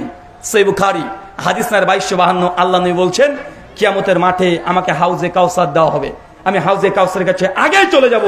আর এই মত অবস্থাতে আমার উম্মত আমাকে ছুটে ছুটে আসবে, ইয়া রাসূলুল্লাহ, ইয়া রাসূলুল্লাহ চিৎকার মেরে আসবে। আস্তে আস্তে আমি সমস্ত উম্মতকে হাউজে কাউসারে পানি পান করাবো। যদি একবার পানি পান করে নাই তাহলে আর কোনোদিন তার পিপাসা পাবে না। এমতো পরিস্থিতিতে কিছু উম্মত আমার কাছে আসবে, যাদের থেকে আমাকে পর্দা করে দেওয়া হবে, পাঁচের তুলে দেওয়া হবে। আমি সঙ্গে সঙ্গে ফেরেশতা জিবরিল বলবো, জিবরিল এরা তোমার উম্মত, আমার উম্মত, কেন আজকে পাঁচির, কেন আজকে পর্দা দিয়ে দিয়েছো? জিবরিল সঙ্গে সঙ্গে বলে, ইয়া রাসূলুল্লাহ, আপনি যখন দুনিয়া থেকে চলে এসেছিলেন, আপনার এই উম্মত যাদেরকে আজকে দেখছেন, এরা সঙ্গে সঙ্গে আপনার দ্বীন ইসলামকে বিকৃত করেছে। আপনি যা দেন নাই তা দ্বীন ইসলামের মধ্যে ঢুকিয়েছে। নবী এই কথা শুনে সঙ্গে সঙ্গে বলবেন, সুকান সুকান লিমান গায়রি বাদি, দূর হ তবাগা, আজকে আমার এখান থেকে চলে যা। যারা আমি দুনিয়া থেকে চলে আসার পরে আমার দ্বীনকে বিকৃত করেছিস, আজ তোর সঙ্গে আমার কোনো সম্পর্ক নাই। চাচা মনে বুঝতে পারলেন না? কি জানেন, এবার আপনার ভাষায় বুঝি। আল্লাহ নবী বলছেন কিয়ামতের মাঠে কিছু উম্মত আসবে যার সঙ্গে সম্পর্ক ছিন্ন করে দিবে, কিন্তু তার নবীর উম্মত। অপরাধ কিছু না, তার আমল করেছে, কিন্তু কি আমল করেছে? নবী যে আমল দেয় না সে আমলটা করেছে। বুঝতে পারলেন না মনে হয়? নবী যে আমলটা দেয় না, দেয়নি, নবী করেনি, সাহাবীরা করেনি। আপনি করছেন আশিক রাসূলের নাম দিয়ে হালুয়া রুটি, আছে না নাই? বলছি আমরা আশিক রাসূল 3 দিন আগে মিরাজের রাত্রিতে নামাজ পড়েছে, আচ্ছা নবী পড়ে নাই, পড়েছে? কথা বলেন, কোন সাহাবী পড়েছে? মিরাজের রাত দিনে বেলাতে সিয়াম রোজা রাখছে, আছে না নাই? বাঙালি আছে। যখনই 12 রবিউল আউয়াল চলে আসে, রাস্তাতে ঢাক ঢোল পিটে কাওয়ালি বাজিয়ে নবীজির আগমন শুভেচ্ছা স্বাগতম ঈদে মিলাদুন নবী পালন করছে, অথচ নবী দেয় নাই। আপনি ধর্মের মধ্যে বিকৃত করেছেন। কিয়ামতের মাঠে আল্লাহ সুবহানাহু ওয়া তাআলার নবী আপনার সঙ্গে সম্পর্ক ছিন্ন করবে, প্রস্তুতি নেন। আশিক রাসূল ওটা নয় যে নিজের ইচ্ছে মতো কাজ করবেন। আশিক রাসূল ওটাই যে নবী যতটুকু দিয়েছেন ততটুকু খুশি হয়ে যাওয়া। কথা আপনি বুঝতে পারলেন না? দেখা যাচ্ছে আজকে আমি এই যে ভাইয়ের বাসাতে খেলাম, আলহামদুলিল্লাহ অনেক কিছু খাওয়িয়েছে, খাওয়া দাওয়া করলাম। খাওয়া দাওয়া শেষে কমপ্লিট করে বেরিয়ে এসে আমি তখন এই ভাইকে বলছি যে চাচা হোটেল কোথায় গো, হোটেল? ওনার মাথায় খেয়েছি কিন্তু ভালো খাওয়াইছে আমাকে। এসে বলছি চাচা হোটেল কোথায়? বলছে কেন বাবা? আজ একটু যাবো, প্রয়োজন আছে। এখন আমি গিয়ে যদি হোটেলে খেতে বসি আর ওই ভাই যদি দেখে, ওই ভাইকে অপমান করা হলো না? তো আপনি বলছেন আশিকে রাসূল, তবে নবী যা দিয়েছে তাতে খুশি না, বাড়াবাড়ি করছেন। এটা নবীকে অপমান করা। নবী যা দেয় নাই তা আপনি শরীয়তের মধ্যে প্রবেশ করাচ্ছেন, এটাই হচ্ছে নবীকে অপমান করা। আল্লাহ নবী বললেন সুনান তিরমিজি 2428 নম্বর হাদিস, আফজালুজ যিকরি লা ইলাহা ইল্লাল্লাহ। আপনার পীর সাহেব বলেছে ইল্লাল্লাহ ইল্লাল্লাহ ইল্লাল্লাহ, আছে না নাই? কিয়ামতের মাঠে কি জবাব দিবেন? নবীর জিকির কোনটা? লা ইলাহা ইল্লাল্লাহ। ধর্ম বিকৃত কাকে বলে? এই দেখেন ধর্ম বিকৃত। নবী বললেন উত্তম জিকির লা ইলাহা ইল্লাল্লাহ, আপনি বলছেন ইল্লাল্লাহ, আবার বলছেন আশিকে রাসূল। তুমি যদি আশিকে রাসূল হয় তো শয়তানের অনুসারী কারা? আল্লাহ নবী ওটাই বলছেন শুকান শুকাল লিমান গায়রি বাদি, দূর হও আজকে যারা আমি দুনিয়া থেকে চলে আসার পর আমার ধর্মের মধ্যে বিকৃত করেছো। আমি যা দিয়েছি তাই নিয়ে খুশি হও না, আজকে দূর হও। সূরা হাশর 59 আয়াত নাম্বার 7, মা আতাকুমুর রাসূলু ফাকুযুহু ওয়া মা নাহাকুম আনহু ফান্তাহু। আমার নবী তোমাকে যা দিয়েছে তা গ্রহণ করে নাও, যা দেয় নাই খবরদার ওই দিকে তোমরা যাবে না। তো নবীর কথা আপনি মানেন নাই, নবী যা দিয়েছে একদম কাটছাট করতে শুরু করে দিয়েছেন। আমাদেরকে বলে যে এরা আহলে হাদিস। ভাই হানাফি ভাইরা কষ্ট পাবেন না, বুঝেন, আগে বুঝেন। আপনাকে কষ্ট দেওয়ার জন্য নয়, আমি আপনাকে ভালোবাসি। আপনি যেটাকে চিকির মনে করছেন ওটা চিকির নয়, ওটা আপনার পীরের দেওয়া, আর আমি বলছি নবীর দেওয়া। আপনি কোনটা মানবেন? যদি পীরের মানেন তো পীরকে মানেন, সমস্যা নাই। আমি বলছি নবীর কথা। নবী বলেছে আফজালুজ যিকরি লা ইলাহা ইল্লাল্লাহ। যদি নবীর উম্মত হয়ে থাকেন তাহলে আপনাকে লা ইলাহা ইল্লাল্লাহ এই জিকির করা লাগবে। তারপরে যদি আপনি আল্লাহ আল্লাহ জিকির করেন, করতে থাকে সমস্যা নাই। আল্লাহ তো জানিয়ে দিয়েছেন সূরা নিসা আয়াত নম্বর 69, মাইয়াতু রাসূলা, যে ব্যক্তি আল্লাহ নবীর আনুগত্য করবে তারা কার সঙ্গে থাকবে? ওয়ান নাবিয়িন, তার নবীদের সঙ্গে থাকবে। আপনি নবীর আদর্শকে মানবেন, নবীর সুন্নাত মানবেন, জান্নাতে কার সঙ্গে থাকবেন? নবীদের সঙ্গে। পীরের আনুগত্য করবেন, আপনার পীর যেখানে থাকবে আপনি সেখানে থাকবেন। পীর যদি জাহান্নামী হয় আপনি জাহান্নামী, আর পীর যদি জান্নাতি হয় আপনিও জান্নাতে যাবেন। তা জান্নাতের সঙ্গে আপনি পীরের সঙ্গে থাকবেন। এখন কার সঙ্গে থাকতে যাচ্ছেন জান্নাতে? পীরের সঙ্গে না নবীর সঙ্গে? তাই নবীর সুন্নাত মানেন, তাই নবীর সুন্নাত মানতে হবে। ডাইরেক্ট কোরআনের আয়াত।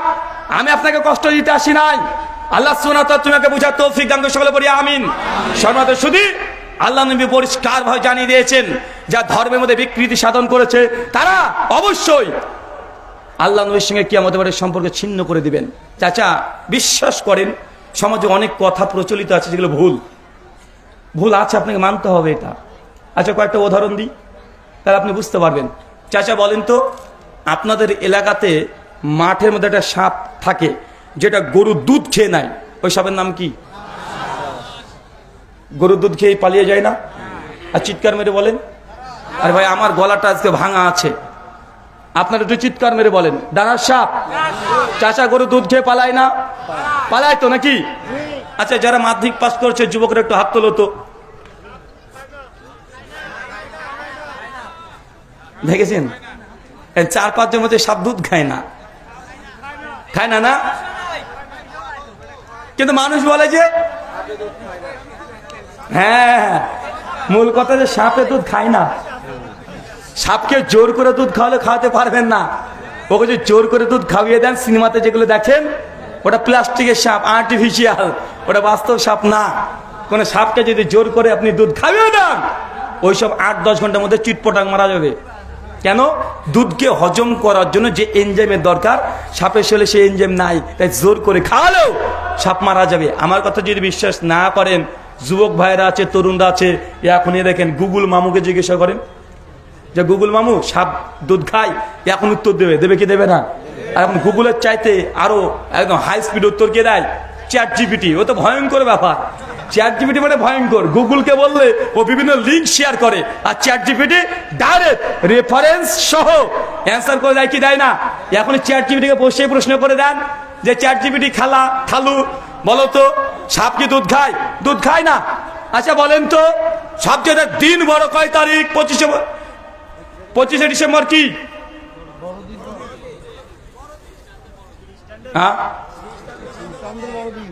হ্যাঁ 25শে ডিসেম্বর কি বলা হয়? গোটা বিশ্বে বড়দিন বলা হয় না? খ্রিস্টানদের না, গোটা বিশ্বের মানুষই বড়দিন বলে এখন। বড়দিন 25শে ডিসেম্বর। আমি ভালো করে ভাবছিলাম যে কি আবার 25শে ডিসেম্বর বড়দিন কেন বলে। তা আমার একটা বই লেখা আছে বড়দিনের উপহার খ্রিস্টানদের জন্য, তৌহিদের দাওয়াত দেওয়া আছে বইটাতে। বাইবেল থেকে 430 খানা শুধু বাইবেলে ভুল ধরে বইটাতে লিখে দিয়েছি। তো ওটা হচ্ছে তাদের জন্য উপহার 25শে ডিসেম্বরে। তো আমি ভাবছিলাম বড়দিন কি ব্যাপার। চাচা বলেন তো শীতকালে দিন ছোট হয় না বড় হয়? দিন ছোট হয় না বড় হয়? আর রাত কি হয়? তো 25শে ডিসেম্বর বা ডিসেম্বর মাস, এটাকে দিন ছোট হবে না দিন বড় হবে? তো গোটা বিশ্বের মানুষ বলছে যে বড় দিন। আমি দেখছি ছোট দিন, আমি দেখতে পাচ্ছি ছোট দিন। আরে দিন বড় হয় গরমের সময়, জুন জুলাই এটা দিন বড় হয়। আর ডিসেম্বর সবচেয়ে দিন ছোট হয় 22 তারিখে। আর 22শে জুলাই দিন সবচেয়ে বড় হয়। এটা গোটা বিশ্বের মানুষ বলছে এটাই বড় দিন। আচ্ছা 14 ফেব্রুয়ারি কি? Valentine day. মাশাআল্লাহ আসছে সামনে, সব প্রস্তুত একদম। কে কে প্রস্তুতি নিয়েছো একটু হাত তোলাতে দেখি। হ্যাঁ কার প্রস্তুতি নাই? সব আল্লাহর ওলি তো এগুলো, এদের মধ্যে মানে খারাপ কেউ নাই। আচ্ছা কে কে বিয়ে করেছে একটু হাত তোলাতে দেখি, বিবাহিত গুলো। মাশাআল্লাহ অনেকেই তো। আচ্ছা হাত নামিয়ে ফেলেন। আচ্ছা কে বিয়ে করেনি তারা হাত তোলেন। আরে সর্বনাশ, এতগুলো হাত নামান। দেখেন দেখেন 8 বছর বয়সী হাত তুলেছে, ও হাত তুলছে এইভাবে যে বিয়ে করেনি। আচ্ছা কে কে বিয়ে করতে চান কিন্তু আব্বা মা দেয় না? কয়জন? এই ক্যামেরাম্যান ঘোরানোর দিকে ঘোরান। পাত্রী চাই কুষ্টিয়া, ঠিকানা দিয়ে দেন।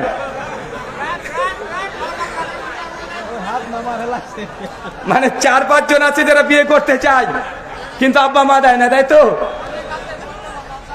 লজ্জা পাচ্ছে না? শোনেন, যদি লজ্জা লাগে বিয়ের কথা বলতে বাপকে, এখন আপনি বিয়ের যোগ্যতা অর্জন করতে পারেননি, কাল থেকে গিয়ে রোজা পালন করবেন। কারণ আল্লাহ নবীর স্পষ্ট হাদিস, যার সামর্থ্য আছে সে বিবাহ করবে, যার সামর্থ্য নাই কি করবে? সিয়াম রোজা পালন করবে। তো আপনার বলারই তো সাহস হয়নি, তো বিয়ে করবেন কি করে? বাপকে আগে বলতে হবে আব্বা আমার স্ত্রী প্রয়োজন, মা আমার স্ত্রী প্রয়োজন। আপনার যদি বাইক লাগে, যদি প্রয়োজন হয় বাপের সঙ্গে ঝামেলা করে মারামারি করে একটা বাইক মোটরসাইকেল কিনতে পারেন, কিন্তু বউ লাগবে এটা বলা যায় না। হ্যাঁ এটাকে আগে বলতে হবে। আর বাপদেরকে আমরা অনেক আগে বলেছি, শোনেন আপনার ছেলেকে ওই উচ্চ মাধ্যমিক পাস করার পরে বাইক কিনে দেওয়ার দরকার নেই, 2 চাকার একটা মেয়ে মানুষ দিয়ে দিবেন, মানে বউ। কি দেবেন কথা বলেন? স্ত্রী দিয়ে দিবেন। তাহলে কি হবে? অন্তত পক্ষে আপনার ছেলেটা জেনা ব্যভিচারের পথে আর যাবে না। আপনার ছেলে অন্তত যত তাড়াতাড়ি বিয়ে করবে তত তাড়াতাড়ি ইনকাম করতে শিখে যাবে। যদি বিয়ে না দেন ওই ইনকাম করতে যাবে না। আচ্ছা যারা বিয়ে করেছেন, বিয়ে করার পরে ইনকাম বৃদ্ধি পেয়েছে কার কার একটু হাত তোলেন তো দেখেন। বাপগুলো দেখুক, আমি বাপগুলোকে দেখানোর জন্য হাত নামান। আচ্ছা আপনি মনে আমার প্রশ্নটা বুঝতে পারিনি। আমাদের বাপ মা বলে তুই তো এখনো মানে ইনকামই করতে শিখিসনি, বিয়ে করবি কিভাবে? বলে কি বলে না? আরে বাবা এখনো বুঝেইনি বাপ, মা এখনো বুঝতে পারেনি। আর ইনকাম তো বাড়বে যখন বউ আসবে তখন। এখন তো একা, ও তো ইনকামের দরকার নেই। দরকার আছে? আপনাকে গোটা বিশ্বের কাছে প্রশ্ন যদি করা যায় যে বিয়ের আগে আপনার বেশি ইনকাম ছিল না বিয়ের পরে আপনার ইনকাম বেশি হয়েছে, কার কার বেশি হয়েছে হাত তোলেন তো। বিয়ের পরে হাত নামান। আচ্ছা, কার কার বিয়ের পর ইনকাম কমে গেছে হাত তোলেন।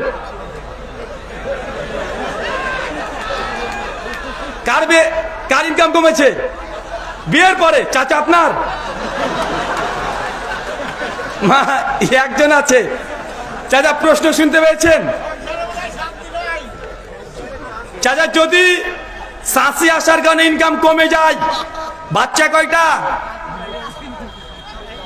5টা। এক কাজ করতে হবে চাচা, আর একটা চাচি নিয়ে আসতে হবে। কারণ কোরআনের আয়াত সূরা নূর আয়াত নম্বর 32, যারা নিজের যৌবনকে হেফাজত করার জন্য যারা বিবাহ করে, আল্লাহ কোন দিক দিয়ে রিজিক দিয়ে পূর্ণ করে দেবে, এটা আল্লাহর ব্যাপার। কারণ রিজিক বাড়বেই যদি আপনি নিজের যৌনতাকে হেফাজত করার জন্য বিয়ে করেন। এটা আল্লাহ কোরআনের কথা। তাই বাপ মা যে কথা বলছে যে না ছেলে আমার পড়াশোনা করছে, কেবল উচ্চ মাধ্যমিক দিয়েছে, ও উচ্চ মাধ্যমিক দিয়ে ও রাস্তা রাস্তা মেয়ের পেছন পেছন ঘুরে বেড়াতে পারে, সমস্যা নাই, কিন্তু উচ্চ মাধ্যমিকের পরে বিয়ে করলে এটা নাকি সুশীল সমাজের সমস্যা হয়ে যায়। আছে না নাই কথা বলেন? আশ্চর্য দুনিয়াতে বাস করছি, আশ্চর্য দুনিয়াতে। চলেন, তার মানে আমরা বুঝতে পারলাম কিয়ামতের মাঠে আল্লাহ নবী তাদের সঙ্গে সম্পর্ক ছিন্ন করবে যারা আল্লাহ নবীর শরীয়তের মধ্যে বিকৃতি সাধন করেছে। আপনাকে এই জন্য বললাম, আমরা ভুল জানি এমন অনেক দৃষ্টান্ত আছে। সাপ দুধ খায় আপনি জানতেন, হয়তো সাপ দুধ খায় না। 25শে ডিসেম্বরকে বলেন বড়দিন, হয়তো বড়দিন নয়। 14 ফেব্রুয়ারি কি? Valentine day. আচ্ছা, ভ্যালেন্টাইন ডে বাংলা কি? ভালোবাসা দিবস। পৃথিবীর কোন ডিকশনারিতে আছে ভ্যালেন্টাইন ডে মানে বাংলাতে ভালোবাসা দিবস? আমরা তো যত ইংলিশ বুঝি, ভ্যালেন্টাইন ডে বাংলা অনুবাদ কখনোই ভালোবাসা দিবস হয় না। ভালোবাসা দিবসে যদি ইংলিশ ট্রান্সলেশন করেন হবে ওয়ার্ল্ড লাভ ডে বা ইন্টারন্যাশনাল লাভ ডে। 14 ফেব্রুয়ারি ভ্যালেন্টাইন ডে মানে ভালোবাসা দিবস কোথা থেকে আসলো? বের করেন তো। ইংরেজি বোঝেন না আপনারা? হ্যাঁ, ভ্যালেন্টাইন ডে বাংলা এটা হয়? জীবনে হবে? পৃথিবীর যত বড় অক্সফোর্ড ডিকশনারি নিয়ে আসেন, করতে পারবেন কেউ? কিন্তু এই ভ্যালেন্টাইন ডে বাংলা অনুবাদ কিভাবে হচ্ছে? ভালোবাসা দিবস? জি না, ভালোবাসা দিবস ইংলিশ কি হয়? লাভ ডে বা ইন্টারন্যাশনাল লাভ ডে বা ওয়ার্ল্ড লাভ ডে, এটা হয় ভালোবাসা দিবস। চাচা, আপনি বিশ্বাস করেন সমাজে অনেক কিছু চলছে ধর্মের নামে, অথচ ধর্ম না, চলছে সমাজে অনেকগুলো অনেক কিছুর নামে, হয়তো বাস্তবতা গেলে আপনি সেটা ভুল দেখতে পাবেন। রাস্তাতে দেখবেন মাঝে মধ্যে ওই যে পিচের রাস্তাগুলো দেখবেন, বা চরে চলে যাবেন, মাঝে মাঝে দেখবেন মধ্যে পানি আছে, ছল ছল করছে। যত কাছে যাবেন দেখবেন পানি নাই। ওটাকে কি বলে? মরিচিকা। মনে হচ্ছে পানি আছে কিন্তু পানি নাই। ঠিক ধর্মের মধ্যে এমন অজস্র জিনিস আছে। 2, যারা নবীর উম্মত না, সহিহ বুখারী কিতাবুল নিকাহ হাদিস নাম্বার 5063, আল্লাহ নবীর একদিন বাড়িতে নাই, নবীর স্ত্রীর কাছে 3 জন সাহাবী এসেছে। কয়জন? আরো জোরে, কয়জন? এসে বলছেন আল্লাহ নবীর স্ত্রীকে, জাম্মা আমাদের নবী কি কি ইবাদত করতেন একটু বলেন তো। সাহাবীদের মানে ইবাদত করবে। এখন আল্লাহ নবী অনেক ইবাদত করতেন বাড়িতে, সেগুলো তো নবী তো উম্মতরা জানবে না, স্বাভাবিক। সাহাবীরা জানতে পারবেন? জানবে না, কারণ আল্লাহ নবী ফরজ ব্যতীত মসজিদে কোনো নফল সুন্নাত নামাজ পড়তেন না। সহিহ বুখারী 731 নম্বর হাদিস। তো বাইতে আল্লাহ নবী তাহাজ্জুদ নামাজ কি পড়তেন, নফল কিভাবে পড়েছেন, এগুলো জানার জন্য 3 জন সাহাবী আল্লাহ নবীর স্ত্রীর কাছে এসে বলছে যে আম্মা আমাদের নবী কি কি ইবাদত করে একটু জানান তো, গোপন ইবাদতগুলো। তখন সঙ্গে সঙ্গে আম্মা জান আল্লাহ নবীর আমলগুলোকে বর্ণনা করেছে। 3 জন সাহাবীর মধ্যে একজন চট করে উঠে বলছে, কোথায় আল্লাহ নবী, কোথায় আমরা? নবী এই কটা আমল করে? ওরা ভেবেছে মনে অনেক আমল করবে, আপনার পীরের মতো এক পায়ে দাঁড়িয়ে কোরআনকে খতম দিবে, এরকম ভেবেছে হয়তো বা আছে না নাই কথা বলেন? বলছে আমার পীর সাহেব এমন পীর তুমি জানো, এক পায়ে দাঁড়িয়ে আমার পীর সাহেব কোরআন খতম দিয়েছে 3 বার। এটা হচ্ছে বুজুর্গি সমাজ, আছে না? তো সাহাবী ভাবছেন যে আল্লাহ নবী এই কটা আমল করে, আমল শুনে তারা হচ্ছে এই কটা আমল। তখন একজন চট করে বলছে 3 জনের মধ্যে, কোথায় আল্লাহ নবী আর কোথায় আমরা, তুলনা করা যায়? উনি তো নবী, আর আমল না করলে তো জান্নাতি, তা আমাদের এই কটা আমলে চলবে না। একজন চট করে দাঁড়িয়ে তখন বলছে যে আমি সারা জীবন তাহাজ্জুদে নামাজ পড়বো, নামাজ কখনো মিস করবো না, সারা রাত ভোর আমি তাহাজ্জুদে দাঁড়িয়ে থাকবো। আর একজন বলছে তুমি তাহাজ্জুদ পড়বে, যাও আমি সারা জীবন রোজা পালন করবো, রোজা সিয়াম, তখন রোজাকে বাদ দিব না। আর একজন বলছে কি বেঁচে থাকলো তাহলে, ও তখন বলছে বিয়েই করবো না। একদম বাউল হয়ে গেলাম, একদম জীবন চিল্লা আছে না, এক চিল্লাতে বড় একদম আল্লাহর ওলি বেনে গেছে। আবার ওই টুঙ্গির ইস্তেমাতে গিয়ে 2 তাবলিগ জামাতের ভাই একা মারামারি করে শহীদ হয়ে গেছে। অনেকে আমাদেরকে রাগ করেন, আমি বুঝি না রে ভাই, আপনারা রাগ করে বলছেন যে রুহুল ভাই আপনারা আহলে হাদিসরা তাবলিগ জামাতের বিরোধিতা কেন করেন, কেন বিরোধিতা করেন, বা আমরা কোথায় বিরোধিতা করলাম আজকে পর্যন্ত দেখাতে পারবেন? ওটা বিশ্বের মধ্যে কোনো আহলে হাদিসের হাতে একটা ওই যে তাবলিগ জামাতের ভাইয়ের একটা থাপ্পড় খেয়েছে দেখাতে পারবেন? আজ পর্যন্ত কোনো বাংলাদেশে দেখাতে পারবেন যে আহলে হাদিসের মসজিদে কোনো হানাফি ভাইয়ের নামাজ পড়তে এসেছে, এই জন্য আহলে হাদিসরা তাকে ঘাড় ধাক্কা দিয়ে মসজিদ থেকে বের করে দিয়েছে? দেখাতে পারবেন? এর উল্টোটা দেখানো যাবে কি যাবে না? হ্যাঁ, আপনি আছেন এখানে মসজিদে বসে আছেন। আচ্ছা, কাকে কাকে শুধুমাত্র আহলে হাদিসদের তরিকায় নামাজ পড়ার কারণে মসজিদ কমিটি বাজে বাজে শব্দ কথা বলেছে, ঝামেলা করেছে, কে কে আছেন এবার হাত তোলেন তো দেখি। দেখেন মসজিদ থেকে বের করে দেয়, কত স্টেজে দেখেন, দেখেছেন? হাত নামান। আমাদেরকে বলছে যে আমরা তাবলিগ জামাতের বিরোধিতা করি না। ভাই, তাবলিগের বিরোধিতা আমরা করি না, আপনি ভুল বুঝেছেন। ওই যে টুঙ্গিতে তাবলিগের 2 দল, এটা সাতপন্থী, এটা জুবারপন্থী, আছে না নাই? 2 মাস আগে মারামারি করে 5 জনকে শহীদ করে দিয়েছে কি তাই নাই? কারা? আহলে হাদিসরা করেছে? কারা করেছে? তাবলিগ জামাতরাই করেছে। বলছে তাবলিগ জামাত করা যাবে কি যাবে না? আমি বলেছিলাম ভাইজান আমি তো নিজে থেকে ফতোয়া দিই না, তো তাদের ফতোয়া সাতপন্থীরা জুবারপন্থী তাবলিগ জামাতকে বলে গোমরা পথভ্রষ্ট, আর জুবারপন্থীরা বলে সাতপন্থীকে এরা পথভ্রষ্ট, এরা জাহান্নামী। আমি বলছি আপন মায়ের পেটে 2 ভাই, এই ভাই একে কাফের বলে, এই ভাই একে কাফের বলে। আমি তো তৃতীয় পক্ষ, বাড়ির বাইরেকার মানুষ, আমি ভাই ফতোয়া তুটা দিতে পারবো না, আমার সাদা মনে ভাই কাদা নাই, তাই আমি নতুন ফতোয়া দিতেও চাই না। তো 2 ভাই যখন 2 ভাইকে কাফের বলছে, আমি তখন বলছি তোরা 2 ভাই ঠিক কথাই বলছিস, যা দুজনই গোমরা। ভাই এটা আমার ফতোয়া দিয়েছি, আমি স্পেশাল ভাই কোনো কথা বানিয়েছি? ওরে একে অপরকে পথভ্রষ্ট কাফের বলছে, আমি জাস্ট তাদের কথায় সম্মতি দিয়েছি। আমাকে তো সাতপন্থীর এসে চুম্বন করার দরকার, যে হ্যাঁ যেহেতু আমরা সাতপন্থী জুয়ারপন্থীকে পথভ্রষ্ট বলেছি, তো রুহুল আমিন ভাইও আমাদের সঙ্গে এই ফতোয়ায় একমত যে পথভ্রষ্ট, সাতপন্থীর এসে চুম্বন দেওয়ার দরকার না আমাকে। আবার আর এক গেলে জুয়ারপন্থী এসে চুম্বন দেওয়ার দরকার, কারণ আমি বলছি জুয়ারপন্থীরা বলছে সাতপন্থী গোমরা, আমি বলছি সাতপন্থী গোমরা, তো জুয়ারপন্থী এসে আমাকে চুম্বন দেওয়ার দরকার আছে না নাই? কিন্তু তারপরে বলবে রুহুল ভাই ভালো না, বলে তাহিরি বলেছিল না, তারপরে বলে যে রুহুল আমিন ভাই ভালো না, যে আহলে হাদিসরা তাবলিগের বিরোধিতা করে। জি না, নিজেরা নিজেদের বিরোধিতা করছেন, আপনারা নিজেরাই মারামারি করছেন। আহলে হাদিসের জীবনে একজনকে দেখাতে পারবেন না কোন হানাফি ভাইয়ের কলারটাকে এবার ধরিয়েছে, এর প্রমাণ একটা পেশ করতে পারবেন ইনশাআল্লাহ। 2 নম্বর, আল্লাহ নবীর সাহাবী যখন 3 জন 3টে আমলের কথা বলেছে, 1 সারা রাত তাহাজ্জুদের নামাজ, চাচা আপনার জন্য এটা। 2 সারা জীবন রোজা পালন করবো, রোজা ছাড়বো না।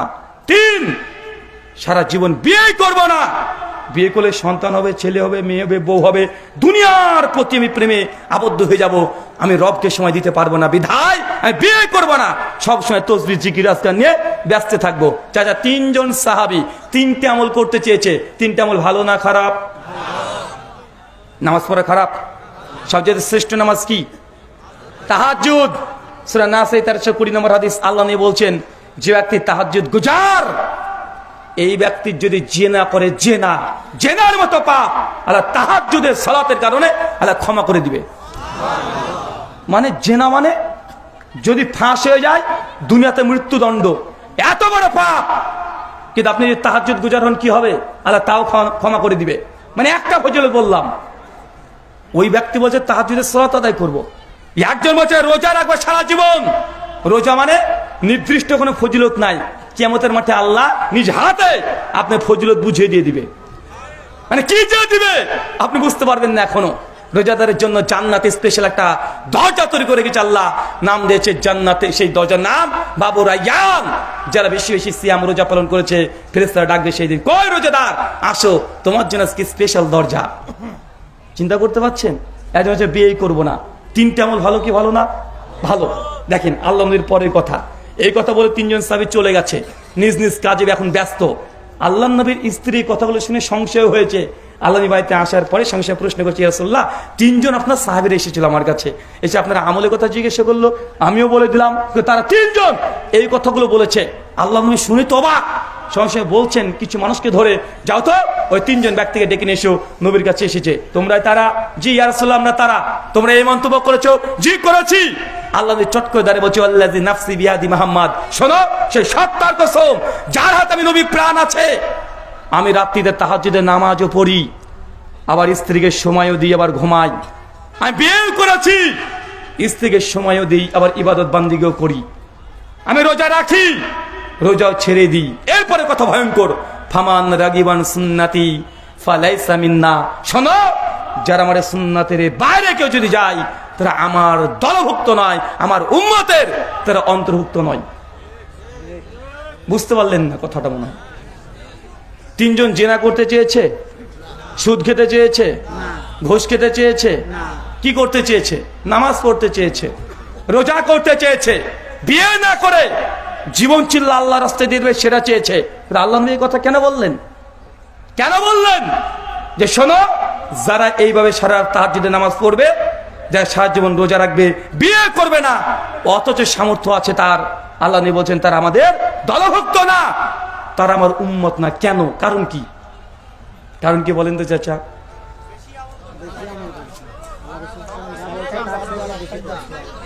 এই দেখেন সহিহ বুখারীর কিতাবুন নিকার ৫৬৩ নম্বর হাদিস, সহিহ মুসলিম ১৪০১ নম্বর কিতাবুত তালাক, মিশকাত হাদিস ১৬৫, বিভিন্ন জায়গায় এই হাদিসটা আসছে। তার মানে সারা রাত তাহাজ্জুদের নামাজ পড়া জায়েজ না নাজায়েজ?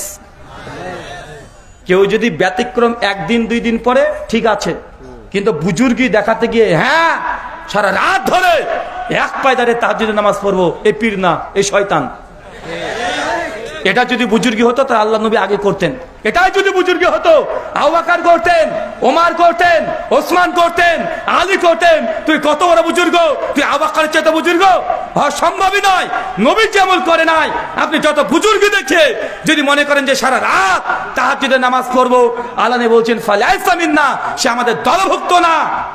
কিন্তু আপনি তো ওগুলো মনে করেন। চলেন দেখাই আপনাদের কুষ্টিয়া বিশ্ববিদ্যালয়ের ইসলাম এবং সাহিত্য 38 নম্বর পৃষ্ঠাতে পরিষ্কারভাবে লেখা আছে, ক্লাস 7 বই, বলছে আমাদের ইমাম আবু হানিফা রাহিমাহুল্লাহ তিনি এশার নামাজে ওযু করতেন একদম ফজর পর্যন্ত, ওযুকে টিকিয়ে রেখে দীর্ঘ 40 বছর নামাজ পড়েছে। চাচা কষ্ট পেলেন? 40 বছর তিনি রাত্রিবেলাতে এক ওযু টিকিয়ে রেখে কি করেছে? নামাজ পড়েছে। আর 50 বছর রোজা রেখেছে দিনের বেলায়। 80 বার হজ করেছে, অথচ বয়স তার 80, হিজড়ে জন্ম 150-এ মৃত্যু, বয়স হচ্ছে 70 বার, হজ করেছে 100 বার। হজ কি বছরে 2 বার ফরজ হয়? তো কিভাবে করলো? হিসাব তো ধরে না চাচা। হজ বছরে কি 2 বার হয় ফরজ? ও যদি বলে উমরা ঠিক আছে, কিন্তু হজ কি হবে? কথা বলেন। আবার বলছি এশার সময় ওযু করে মসজিদে ঢুকে পড়তেন, এশার নামাজ পড়ে সারা রাত তার ওযু ভাঙতো না, একদম ফজরের নামাজ পড়তো, তারপরে বাড়িতে আসতো। মানে মাঝখানে ওযু ভাঙেনি, মানে ফুসফাস কিচ্ছু হয়নি। একটা দুইটা দিন না, কিন্তু কয়দিন? 40 বছরে বাবা। আচ্ছা ধরলাম আল্লাহর ওলি, তাদের অত খাবারের চাহিদা ছিল না, আমাদের মতো এই নোংরা নোংরা খাবারও খায় না, চপ পেঁয়াজি খায় না, সেই সময়কার ওই জিনিসগুলো খেয়েছে, ওই গ্যাসটা প্রবলেম কম ছিল। হাগু পটে কি চাপবে না? ধরে নিলাম 40 বছর চাপে না, যান 40 বছর কি স্ত্রীর কাছে যাওয়া লাগবে না? কি বলেন? স্ত্রী হোক আছে না নাই? বলতে পারেন হুজুর স্ত্রীর কাছে কি শুধু রাত্রেবেলায় যেতে হয় নাকি? দিনে কাজ নাই? দিনে হবে না? হবে তো, কিন্তু হুজুর যে বই লিখে রেখেছে যে 50 বছর দিনের বেলা রোজা রেখেছে, দিন শেষ। দিন শেষ হলো না? দিন শেষ। আচ্ছা, আমার এগুলো প্রশ্ন নয়, আমার মূল প্রশ্ন এবার দুটা করছি, একটু আপনারা উত্তর দিন তো চাচা। একজন ব্যক্তি অজু করেছে, অজু করে যদি ঘুমিয়ে যায়, অজু আছে না গেছে? অজু অবস্থায় ঘুমিয়ে গেলে অজু থাকবে? অজু ভেঙে যাবে। হানাফি, শাফি, মালিকি, হাম্বলি, দেওবন্দি, বেরেলভি, জামাত ইসলামী, চরমনাই, এনাদপুরি, জৌনপুরি, রাজারবাগী, ফুলতলি, দেওয়ানবাগী, আটরশি, যতগুলো দল মাযহাব ফিরকা যা আছে সবার একমতে অজুরত অবস্থায় কেউ যদি ঘুমিয়ে পড়ে তার অজু থাকে না, অজু ভেঙে যায়। এটা একমত আমরা সকলে। চাচা, তাহাজ্জুদের নামাজ, তাহাজ্জুদ মানে কি? ফাতাহাজ্জাদ বিহা, সূরা বনী ইসরাঈল আয়াত নম্বর 179। তাহাজ্জুদ কাকে বলা হয়? যে নামাজ মানুষ ঘুম থেকে উঠে পড়ে। চাচা কি বললাম বলেন তো? তাহাজ্জুদ মানে কি? ঘুম থেকে উঠে পড়ার নাম হচ্ছে তাহাজ্জুদ।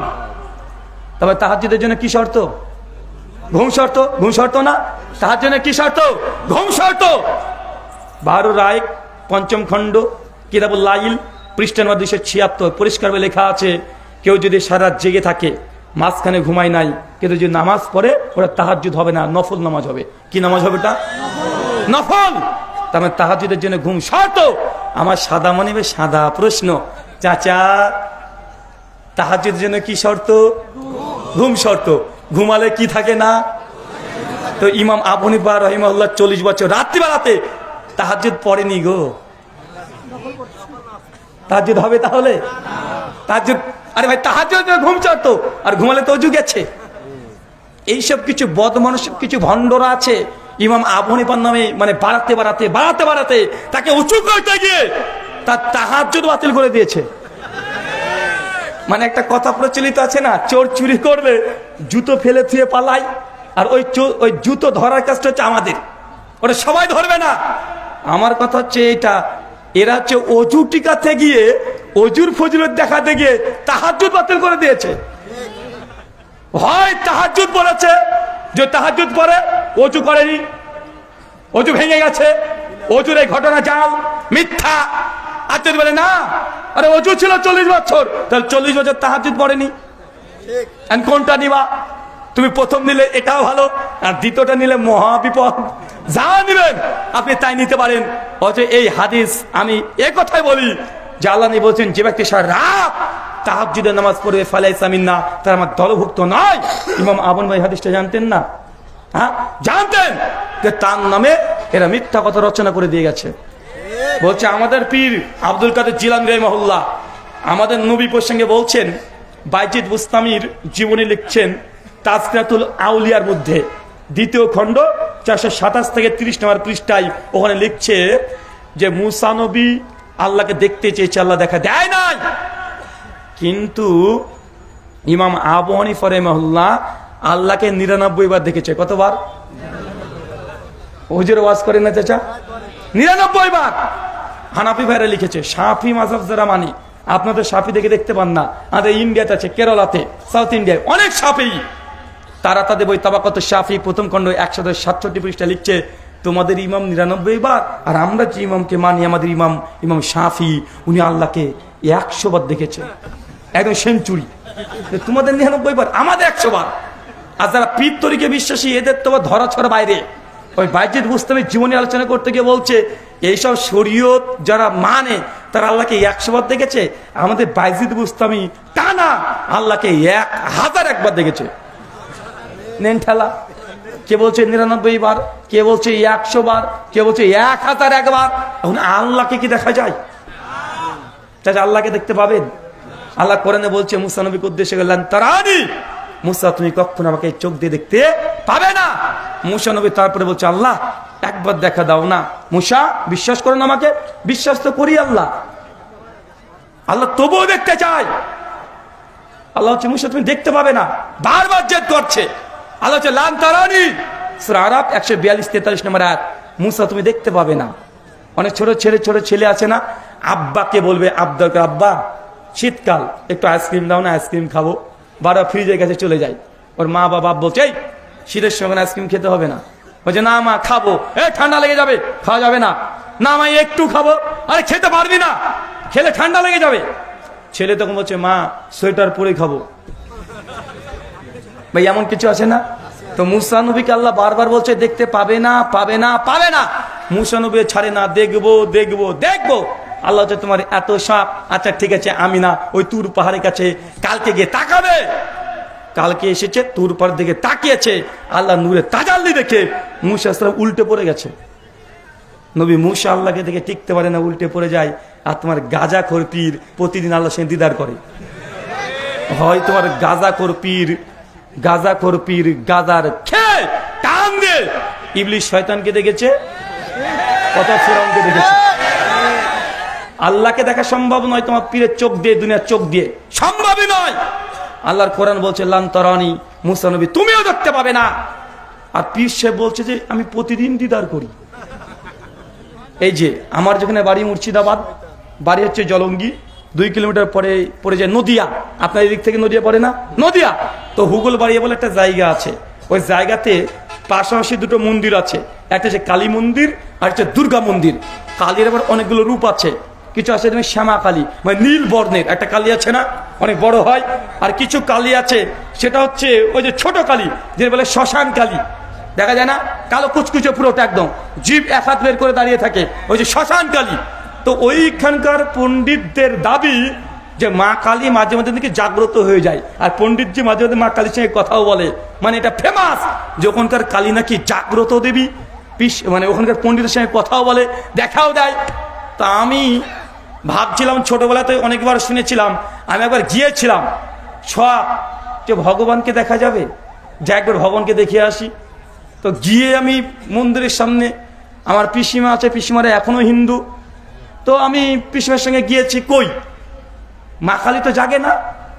সবাই সন্দেশ দেয়, ওই পণ্ডিতজি নিয়ে সব মন্দিরের পেছনে রেখে দেয়, জাগে না। তো যখনই জিজ্ঞাসা করলাম যে মা কালী কখন জাগবে, বলছে যখন তখন জাগে না, যখন তখন মা কালী জাগে না। আমি তখন পরবর্তী সময় যখন কোরআন হাদিস নিয়ে গবেষণা করলাম, হিন্দু শাস্ত্র গবেষণা করলাম, তখন দেখছি ও পণ্ডিতটা ডাহা মিথ্যা কথা বলেছে। কারণ শ্রীমদ্ ভাগবত গীতা কৃষ্ণের বিশ্বরূপ দর্শন অধ্যায় শ্লোক সংখ্যা 8, অর্জুন শ্রীকৃষ্ণকে বলছে প্রভু আপনাকে দেখতে চাই, একবার দর্শন দেন। শ্রীকৃষ্ণ বলছে অর্জুন আমাকে তুমি দৈব দৃষ্টি দিয়ে দেখা সম্ভব নয়। গীতায় 11 অধ্যায় 48 নম্বর শ্লোক, কৃষ্ণকে অর্জুন আবার বলছে প্রভু দেখতে চাই আমি আপনাকে। অর্জুন দেখতে পাবে না। গীতায় 11 অধ্যায় 53 নম্বর শ্লোক, অর্জুনকে যখন শ্রীকৃষ্ণ দেখছে, বারবার দেখতে চাচ্ছে, শ্রীকৃষ্ণ তখন তার বিশ্বরূপ দর্শন করিয়েছে। অর্জুন দেখে অজ্ঞান হয়ে নিচে পড়ে আছে। তো অর্জুন যদি ভগবানকে দেখতে না পায়, তুমি পণ্ডিত কোথাকার পণ্ডিত রে ভাই? এ পণ্ডিত ভণ্ড। আমাদের ওই হুজুর পিসাব যেন ভণ্ড, এই হিন্দুদের পণ্ডিতটাও ভণ্ড। অনেকে করে ব্যবসা করছে, আছে না? না কথা বলেন। অনেকে ভগবানকে দেখে নিয়েছে। কেন উপনিষদ 1ম অধ্যায় মন্ত্র নম্বর 5 আর 6, 2টো মন্ত্র কি বলছেন দেখেন। ব্রহ্মাজি মন্ত্র বলছে এম নামানসে নামানুতে এহু নামাহুর মাতান তদেব ব্রহ্মাত্মাম বিদ্দিনে দাঙ্গে দিতামুপাসতে এনা চক্ষত পশ্যতি এনা চক্ষত শিপাস্যতি তদেব ব্রহ্মাত্মাম বিদ্দিনে দাঙ্গে দিতামুপাসতে। যে ব্যক্তি বলে মহান সত্য ঈশ্বরকে আমি চোখ দিয়ে দেখেছি, এ ব্যক্তি কখনোই ঈশ্বরকে দেখতে পায় না। কেন? তিনি ঈশ্বর হবেন, তাকে চোখ দিয়ে দেখা সম্ভব নয়। তাই আমি বলেছি, কোন হিন্দু পণ্ডিত যদি বলে যে ঈশ্বরকে দেখেছি, কোন হুজুর পণ্ডিত যদি বলে আমি আল্লাহকে দেখেছি, এই ঠাকুর আর হুজুর দুজনই মিথ্যাবাদী। আর এই ফতোয়া আমার নিজের না, সহিহ বুখারী কিতাবুত তাওহীদ হাদিস 7380, আম্মাজান আয়েশা রাদিয়াল্লাহু আনহার কাছে তার ছাত্র মাশরুক একজন বিখ্যাত তাবেঈ এসেছে, আম্মাজান আল্লাহর নবী কি মেরাজের রাত্রিতে গিয়ে আমাদের আল্লাহকে দেখেছে? আম্মাজান চট করে জলদি উত্তর দিয়ে বলছেন ওমান হাদাসাকা আন্না মুহাম্মদ সাল্লাল্লাহু আলাইহি সাল্লাম রাই রাব্বাহু ফাকাদ কাযাব। যে ব্যক্তি বলবে নবী মেরাজের রাত্রিতে আল্লাহকে দেখেছে, এই ব্যক্তি ডাহা মিথ্যাবাদী। এ ফতোয়া কার? কার ফতোয়া? আমাদের আয়েশা রাদিয়াল্লাহু আনহার। তিনি বলছেন নবী মেরাজে সরাসরি আল্লাহকে দেখে নাই, মাঝখানে ডিসটেন্স ছিল, মাঝখানে পর্দা ছিল, 1 বিগত দূর থেকে আল্লাহর সঙ্গে কথা হয়েছে, সরাসরি দেখা হয় নাই। সহিহ বুখারী 824 নম্বর হাদিস, কিয়ামতের মাঠে আল্লাহ সুবহানাহু যারা জান্নাতি হবে, জান্নাতি চোখ দিয়ে আপনি আল্লাহকে দেখবেন, কিন্তু দুনিয়ার চর্ম চক্ষু দিয়ে আল্লাহকে দেখা সম্ভব নয়। যে দেখা সম্ভবই হতো মুসা নবী আগে দেখতেন। কিন্তু এই পীরগুলো হচ্ছে প্রতিদিন দেখে, এখন কি বলবো বলেন, হয় পীররা গাঁজাখোর নচেত মুরিদরা গাঁজাখোর, যে কোনো একজন। ধর্মের মধ্যে যদি বাড়াবাড়ি করেন, এক ওই সাহাবী বলছেন সারা রাত্রে আমি তাহাজ্জুদে নামাজ পড়বো, নবী বলছে যে পড়বি সে আমার উম্মতের অন্তর্ভুক্ত না। কেন? তুই বাড়াবাড়ি করছিস, নবী যেমন করে নাই তুই বাড়াবাড়ি করে সে আমল করবা, তোমার আমল বাতিল। অনেকে বলবে হুজুর আপনারা কেমন কথা বললেন, আরে নামাজ পড়া তো ভালো কাজ, একটু বেশি করলে ক্ষতি কি? নামাজ পড়া ভালো কাজ না চাচা? অনেককে যখন আমরা বলি যে ভাইজান ফরজ নামাজে পড়ে যে হাত তুলে মুনাজাত করছেন, এটা তো কোরআন হাদিস দ্বারা প্রমাণিত নাই, খবরদার করবেন না, তখন বলবে আরে ভাই হাতই তো তুলেছি, পা তো আর তুলি নাই। আরে আল্লাহর কাছে তো চেয়েছি, দুর্গার কাছে তো চাই নাই। এমন পাবলিক আছে না নাই? চাচা ভালো কাজ বেশি ভালো ভালো নয়, সুন্নাতে খাতনা দেওয়া ভালো কাজ না খারাপ কাজ? কেউ যদি ভালোবেসে একটু বেশি করে দেয় কি হবে? ফরজ বাদ বলছে ভালো কাজ একটু বেশি করলে ক্ষতি কি? চাচা মাগরিবের নামাজ প্রতিদিন কত রাকাত ফরজ? যদি 4 রাকাত ভালো কাজ পড়ে দিই কেন হবে না? নামাজই তো পড়েছি, আল্লাহকে তো সিজদা দিয়েছি, দুর্গাকে তো সিজদা দেয় নাই, তো যদি 4 রাকাত মাগরিব নামাজ পড়ে হবে না কেন? আচ্ছা প্রতিদিন কত রাকাত নামাজ ফরজ? 17 রাকাত। জুমার দিনে কত ফরজ? তাহলে টোটাল কত হলো? 15। আর কোন আল্লাহর ওলি যদি সে বলে নামাজ পড়া তো ভালো কাজে, বাবা প্রতিদিন জোহর 4 রাকাত পড়ি, আসো আজকে জুম্মার নামাজ মানে 4 রাকাত পড়বো, তারপর যে নামাজ পড়বেন? কেন পড়বেন না? নামাজ পড়া ভালো না খারাপ? ভালো কাজ। তো 4 রাকাত তো প্রতিদিনই জোহর করেন, জুমার দিনে তো ছুটির দিন, একটু 2 রাকাত বেশি পড়লে ক্ষতি কি? আপনি বারবার যে বলছেন একটু হাতই তো তুলেছি, তুললে ক্ষতি কি? দোয়া করবো হাত না তুললে হয়? চাচা দোয়া মানে হাত তোলো না, যদি তাই হয় পায়খানা করে ঢোকার সময় দোয়া আছে না নাই? এটা হাত তুলবেন, ওটা দোয়া না? পছন্দ লাগে না দোয়াটা? সবচেয়ে শ্রেষ্ঠ দোয়া কোনটা জানেন? যখন স্ত্রীর কাছে যাচ্ছেন, এটা দোয়া আছে না? কে কে 2 হাত তুলে সে সময় দোয়া করেন? একটু হাত তুলেন তো দেখি। বুঝেনি ও, বুঝেনি এখনো, উল্টো বুঝেছে। আচ্ছা স্ত্রীর কাছে গিয়ে দোয়া আছে না নাই? তো ওই দোয়াতে হাত তুলেন না কেন? রাত 12টার পরে হুজুরকে ফোন করে, হুজুর বাড়ির পেছনে তাড়াতাড়ি চলে আসেন, এখনই চলে আসেন। কেন? আপনি যে বলেছেন 2 হাত তুলে দোয়া না করলে আল্লাহ কবুল করবেন না, তো আসেন আমরা দোয়া করব, আপনি বাড়ির পেছন থেকে দোয়া পড়বেন, আমরা দুজনে আমিন আমিন করবো ভেতর থেকে, তারপরে ব্রাজিল আর্জেন্টিনা। দোয়া মানে যে হাত তোলা ভেবে নিয়েছেন। পায়খানা করতে বের হওয়ার দোয়া আছে না নাই? মসজিদে ঢোকার দোয়া আছে না নাই? কে হাত তোলেন? মসজিদ থেকে বের হওয়ার দোয়া আছে না নাই? কে হাত তুলেছেন? পোশাক পরার দোয়া আছে না নাই? কে হাত তুলেছেন? যখন আপনি গাড়িতে উঠছেন দোয়া আছে না নাই? কে হাত তুলেন? জুতো পরার দোয়া আছে না নাই? হাত তুলেন। বাড়ি থেকে বের হওয়ার দোয়া আছে না নাই? হাত তুলেন। বাজারে ঢোকার দোয়া আছে না নাই? হাত তুলেন। আয়নাতে মুখ দেখার দোয়া আছে না নাই? হাত তুলেন। কয়েক শত জায়গা আছে দোয়া সবাই করে, কেউ হাত তুলে না। আপনি মনে করলেন দোয়া মানে হাত তোলা। শোনেন চাচা, নবী ফরজ নামাজে পড়ে দোয়া জিকির আজকাল কমপক্ষে 36 থেকে 38 খানা নবী একা একা বসে বসে পড়তেন, সাহাবীরা একা একা বসে বসে পড়তেন। ব্যক্তিগত আমল, এটা সবাই মিলেকে নিয়ে নয়। তাই আপনি যদি আমলটা করেন নবীর উম্মত বলে বিবেচিত হবেন না। কারণ আপনি যদি বলেন যে হাতই তো তুলেছি, তো পায়খানা করে ঢোকার সময় হাত তুলবেন। যদি বেশি করলাম একটু কি হয়েছে, মাগরিব 4 রাকাত পড়লে ক্ষতি কি? এই জবাবগুলো রেডি রাখবেন, ঠিক আছে? চলেন আমরা 3 নম্বর আর একটা বিষয় আলোচনা করব, যেটা খুব গুরুত্বপূর্ণ আমাদের তরুণদের জন্য, যুবকদের জন্য। সে মুসলিম 101 নম্বর হাদিস, আল্লাহ নবী বলছেন মান গাশশানা ফালাইসা মিন্না, যে আমার উম্মত যারা প্রতারণা করবে, কি করবে? প্রতারণা, তারা আমার উম্মতের অন্তর্ভুক্ত নয়।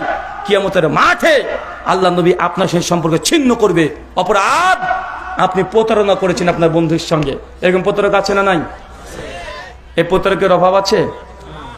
হ্যাঁ হুজুর আপনার এই হাদিসটা খুব ভালো লাগলো। জি, আমার গার্লফ্রেন্ড আমাকে প্রতারণা করেছে, তার মানে ওকে দেখে নিব, এরকম আছে না নাই?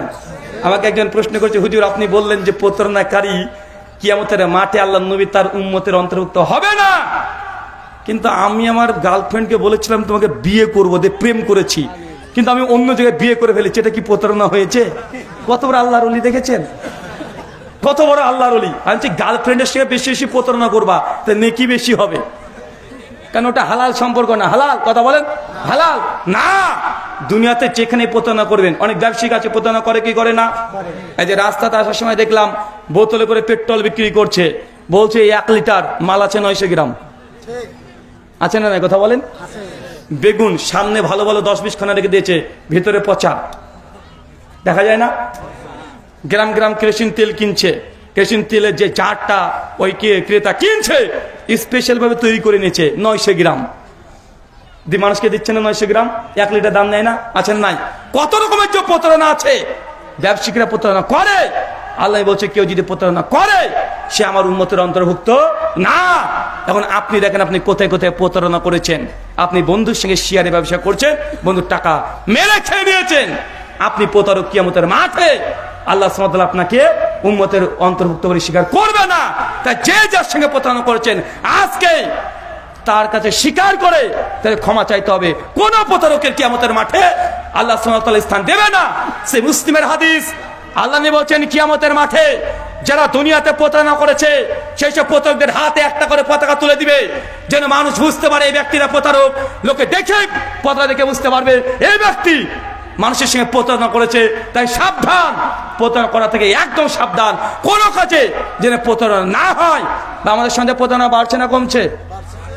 সব জায়গায় প্রতারক ঢুকে পড়েছে। ঢুকেছে না ভাইজান? ঢুকছে। আল্লাহ সুবহানাহু ওয়া তাআলা তুমি হেফাজত করো, সকলে পড়ি আমিন। 4 সুনান আবু দাউদ হাদিস না 2175। জি, এটা মা আর শাশুড়ির হাদিস। কার হাদিস? মা শাশুড়ি। আল্লাহ নিয়ে পরিষ্কার ভাবে জানাচ্ছেন লাইসা মিন্না, ওরা আমাদের দলভুক্ত নয়। কিয়ামতের মাঠে সম্পর্ক ছিন্ন করে নেব তাদের সঙ্গে যারা স্বামীর সঙ্গে স্ত্রীর দ্বন্দ্ব লাগিয়ে দেয়, আর স্ত্রীর সঙ্গে স্বামীর দ্বন্দ্ব লাগিয়ে দেয়। আছে না নাই? মেয়েদেরকে পরামর্শ, বিয়ে যদি হয়েছে যেই দিন, বাপের বাড়ি থেকে যেই দিন তুমি পা রাখবে তারপরে মায়ের কোনো কথা শোনা যাবে না। বুঝতে পারলেন না মনে হয়?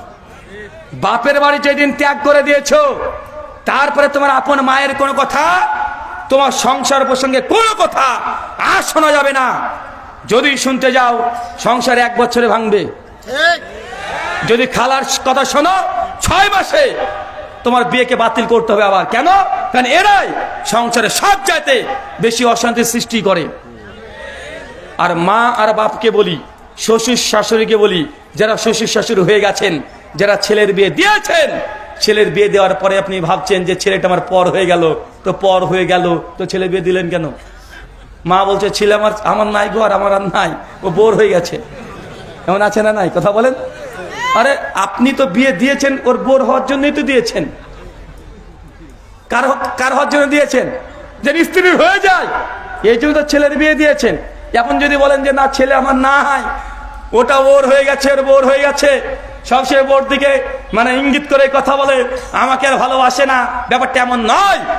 সংসারে মা আর বাবা, শ্বশুর শাশুড়ি এই যে সূর্যের মতো দূর থেকে তারা আলো দিবে পরিবারকে আলোকিত করার জন্য। কিন্তু সূর্য যদি ঘরের মধ্যে ঢুকে কি হবে? কি হবে? সংসার দাও দাও করে জ্বলবে। তাই শ্বশুর শাশুড়ি, বাপ মা, ছেলে মেয়ে, ছেলে বই সংসারের মধ্যে ঢোকার দরকার নেই। দূর থেকে শুধু আলো দিয়ে আলোকিত করেন, ভিতর ঢুকলে ছাড়খাড় হয়ে যাবে। এমন পরিবার আছে না নাই? আছে না? সবসময় কুটুর চলছে। তাই আল্লাহ নিয়ে পরিষ্কার জানিয়েছে যারা সংসার ভেঙে দেয়, স্বামী স্ত্রীর সম্পর্ক নষ্ট করে দেয়, 3 নম্বর ব্যক্তি ঢুকে যায়, আল্লাহ নিয়ে পরিষ্কার জানাচ্ছে তারা কিয়ামতের মাঠে আমি তাদের সঙ্গে সম্পর্ক ছিন্ন করে দিব। কারণ সে আমার উম্মতের মধ্যে সম্পর্ককে ছিন্ন করেছে। আজকে লাইসা মিন্না, তারা আমাদের দলভুক্ত না। 5 সহিহ মুসলিম 102 নম্বর হাদিস। আল্লাহ নিয়ে পরিষ্কার ভাবে জানাচ্ছেন একজন মুমিন যদি একজন মুমিনের দিকে অস্ত্র ধারণ করে, কি ধারণ করে? অস্ত্র ধারণ করে। লাইসা মিন্না, তারা আমাদের দলভুক্ত নয়। একজন মুমিন যদি একজন মুমিনকে হত্যা করে দেয়, অপরাধী না, হত্যা করে দিয়েছে, এই হাদিসের আলোকে বোঝা যায় ওই যে তুঙ্গির 5 জন মুসলমানকে মুসলমান হত্যা করেছে, এরা কেউ আল্লাহ নবীর উম্মত না। যেসব ভাইরা বলছেন বারবার আহলে হাদিসকে পেটাতে চান, মারতে চান, চরমনা পিসাব 4 দিন আগে বক্তব্য দিয়েছে, ভিডিওটা রেকর্ড করা আছে, আপনারা আজকে দেখতে পারেন। উনি বলছেন কোন আহলে হাদিস যদি মসজিদে জোরে আমিন বলে তাকে মসজিদে বেঁধে রাখবেন। বলেছে কি বলে নাই? আল্লাহ নবীর স্পষ্ট হাদিস, মুসলিমদের সঙ্গে পরিষ্কারভাবে শত্রুতা করা, তার দিকে অস্ত্র ধারণ করা, তাকে হত্যা করা, যে করবে সে নবীর উম্মতের অন্তর্ভুক্ত নয়। আর একটা হাদিস, এই হাদিসটা আমারও জানা ছিল না, জানা ছিল তো হাদিসটা সহি, এটা জানা ছিল না, আমি আগে ভাবতাম জয়ীফ, তো আজকে তাহকিক করলাম, হাদিসটা সহি মনে হলো। সুনান তিরমিজি হাদিস নাম্বার 2761, আল্লাহ নবী বলছেন কোন মানুষ যদি দাড়ি চাচ্ছে কিন্তু গোপ রেখে দিয়েছে, আছে না নাই? এ আমার উম্মত না। কি বলেন তো ভাইজান? কে দাড়ি চেয়েছে মোটা মোটা গোপ রেখে দিয়েছে, রাবণের মতো, দেখা যায় না রাবণের মতো, মানে দাড়ি নেই, একদম ক্লিন শেভ, মনে হচ্ছে ওর স্ত্রীর গালের মতো তেল তেল, একদম মোটা গোপ আছে, এর মধ্যে দেখা যায় কি যায় না। সুনান তিরমিজি হাদিস 2761, শেখ আলবানী সনদ সহি বলেছেন, শুআইব আরনাদ সনদকে সহি বলেছেন, জমহুর মুহাদ্দিস এসের সনদকে সহি বলেছেন। তার মানে মুসলমান সহিহ বুখারী 5064 নম্বর হাদিস, দাড়িটাকে ছেড়ে দিবে, গোপটাকে ছোট করবে, কিন্তু উল্টো করেছে। কি করেছে? দাড়িটাকে মানে চেঁচে পরিষ্কার করে গোপটাকে মোটা রেখেছে। এটা কাদের কাজ? এটা হিন্দুদের যারা ক্ষত্রিয় তাদের কাজ। ক্ষত্রিয় মানে যোদ্ধা, তারা উঁচু উঁচু মোটা মোটা গোপ রাখে, দাড়িটাকে চেঁচে ফেলে। এটা কাদের অনুসারী? কাদের? এটা অমুসলিমদের অনুসারী। আপনি আল্লাহ নিয়ে পরিষ্কার কথা, যারা আমার উম্মতের মধ্যে গোপ রাখবে, দাড়িকে চেঁচে ফেলবে, তারা আমার উম্মতের অন্তর্ভুক্ত না। সুনান আবু দাউদ 4211 নম্বর হাদিস, যারা জাদু টোনাতে বিশ্বাস করে তারা উম্মতের অন্তর্ভুক্ত না। জাদু টোনা করেন, সুলাইমানি তাবিজ একটা বই আছে না, নিয়ামুল কোরআন, বেহেস্তির জেওয়ার, অমক তাবিজের বই। আজকে তো দেখছি যে বাংলাদেশে প্রথম আলোর 2য় পৃষ্ঠাতে বড় একটা আর্টিকেল দেয় প্রতিদিন। কি দেয়? যে কোন রাশির কি ফল হবে, মকর রাশি, ক্রান্তি রাশি, আছে না নাই? বলছে হাত দেখাও, ভাগ্যটাকে জেনে নাও। যারা এতে বিশ্বাস করবে, আল্লাহ নবী বলছেন ফালাইসা মিন্না, তারা আমাদের দলভুক্ত না। অনেক মেয়েরা আছে, অনেক ছেলেরা আছে, হুজুরের কাছে যায়, আমাদের কাছে অনেকে চলে আসে না বুঝতে পেরে, হুজুর কি হয়েছে? বুঝি অমুক মেয়েটাকে আমি ভালোবাসি, কিন্তু আমাকে পাত্তা দেয় না, একটা তাবিজ করে দেন না। আছে না নাই? রীতিমতো পেপারে হেডলাইন দেয়, মাত্র 3 ঘন্টাতে বশীকরণ, যদি করে দিতে না পারি টাকা ডবল ফেরত। আছে না নাই? সুলাইমানি তাবিজের কিতাব 413 নম্বর পৃষ্ঠাতে একটা তাবিজ দেওয়া আছে। কি? কারো স্ত্রীকে যদি আপনার পছন্দ হয়ে যায়, তাহলে ওই স্ত্রী মেয়েটিকে, মানে অন্য কারো বউ, বুঝতে পারলেন তো? আবার মানে ইয়াং না, মানে কারো বউ, মানে পরকিয়া করবেন কিভাবে? মানে কারো স্ত্রীকে আপনার পছন্দ হয়ে গেছে, এখন ওর প্রতি আপনার আকর্ষণ, কিন্তু হচ্ছে না কাজ, কি করবেন? সুলাইমানের তাবিজের বইয়ে একটা মানে তাবিজ লিখে দিয়েছে, এই কাজগুলো করলে ওই লোকের বউটা আপনার ঘরে চলে আসবে। বুঝতে পারলেন না ভাইজান? বেহেস্তির জেওয়ার চিকিৎসা অধ্যায় 4th খণ্ড পৃষ্ঠা নম্বর 112, মৌলানা আশরাফ আলী থানভী তার বেহেস্তির জেওয়ারে লিখছেন, যদি আপনি স্ত্রীর কাছে গিয়ে 10 সেকেন্ডে সবকিছু হয়ে যায়, মানে বুঝতে পারলেন না মনে হয়, কি করবেন? বলছে আশ্বিন মাসে যখন কুকুরের লেজ খাড়া করে, কুকুরের লেজ কেটে নেবেন একটু, আর যদি তার অন্ডকোষ কাটবেন, কেটে কেটে পিষবেন, পেশার পরে ওই অন্ডকোষটা হাতে বেঁধে আর কোমরে বেঁধে 40 দিন থাকবেন, তাহলে স্ত্রীর কাছে আপনি এখন ডন হয়ে যাবেন। কথা মানে বুঝতে পারলেন না? মানে এত নোংরা নোংরা কথা। ভাগ্যিস বলেছে কুকুরের লেজ, বাঘের লেজ বলেনি। মানে এমন আশ্চর্য আশ্চর্য জিনিস বলে দিবে, মানে ওটা আপনি জোগাড় করতেও পারবেন না, আপনার দ্বারা হবেও না। আল্লাহর পরিষ্কার কথা, কেউ যদি স্বামী স্ত্রীর মধ্যে ভালোবাসা বৃদ্ধির উদ্দেশ্যেও যে তাবিজ করে, মাতুলি কবচ নেবে, তারাও আমার উম্মতের অন্তর্ভুক্ত না। হারাম তো দূরের কথা, আপন স্বামী স্ত্রী মনে করছেন যে স্বামী আমাকে দেখতে পারে না, মনে হয় স্ত্রী ভাবছে যে স্বামী আমাকে মনে পছন্দ করে না, এই জন্য জ্যোতিষের কাছে গিয়েছেন, হাত দেখে তাবিজ করে আপনি নিজে যে তাবিজ পড়েন, কিয়ামতের মাঠে নবী আপনাকে অস্বীকার করবে, তুই আমার উম্মত না, নবীর সম্পর্ক ছিন্ন করে দেবে। জাদুটোনা একদম বাতিল করতে হবে। মুসনাদ আহমদ হাদিস না 14106, সুনান তিরমিজি হাদিস না 2072, আল্লাহ নিয়ে পরিষ্কার হয়ে জানাচ্ছেন, মান তাওয়াল্লা তাইমাতান ফাকাদ আশরাকা, যে ব্যক্তি আল্লাহ ব্যতীত, যে ব্যক্তি তাবিজ ঝুলেছে, তামিমা ঝুলেছে, ফাকাদ আশরাকা, এই ব্যক্তি শিরক করেছে, মানে এটা শিরকের গোনা তো গোনা। কিয়ামতের মাঠে নবীর সুপারিশ তো দূরের কথা, নবী আপনাকে উম্মত হিসেবে স্বীকারই করবে না। কত ভয়ঙ্কর পরিস্থিতি দেখেছেন? আপনাকে এই কথাগুলো জানেন না তা না, জাস্ট আপনাকে গুছিয়ে বললাম, নবীর যদি উম্মত হিসেবে থাকতে চান, কয়টা আমলের কথা বললাম? কয়টা? 5খানা। কি কি বলেছি চট করে একজন বলেন তো, কয়টা বলেছি? 5খানা বলেছি না? কি কি বললাম একটু বলেন তো, একজন শুধু পয়েন্টগুলো বলেন যে এই এই আমলগুলো কেউ যদি করে সে নবীর উম্মত না। কি কি বলেছি বলেন? বলে গেছেন এত তাড়াতাড়ি? আমি টোটাল সিরিয়ালে নিয়ে এসেছি 13খানা এরকম আমল আছে। আপনি বলবেন? হুজুর আপনি মৌলানা না তো? আচ্ছা ঠিক আছে, বলেন। বিয়ে করেছেন? হ্যাঁ, মাশাআল্লাহ। জি বলেন। এক, দ্বীন ইসলামের মধ্যে যদি নতুন কিছু প্রবেশ করে, মানে বিদআত করে।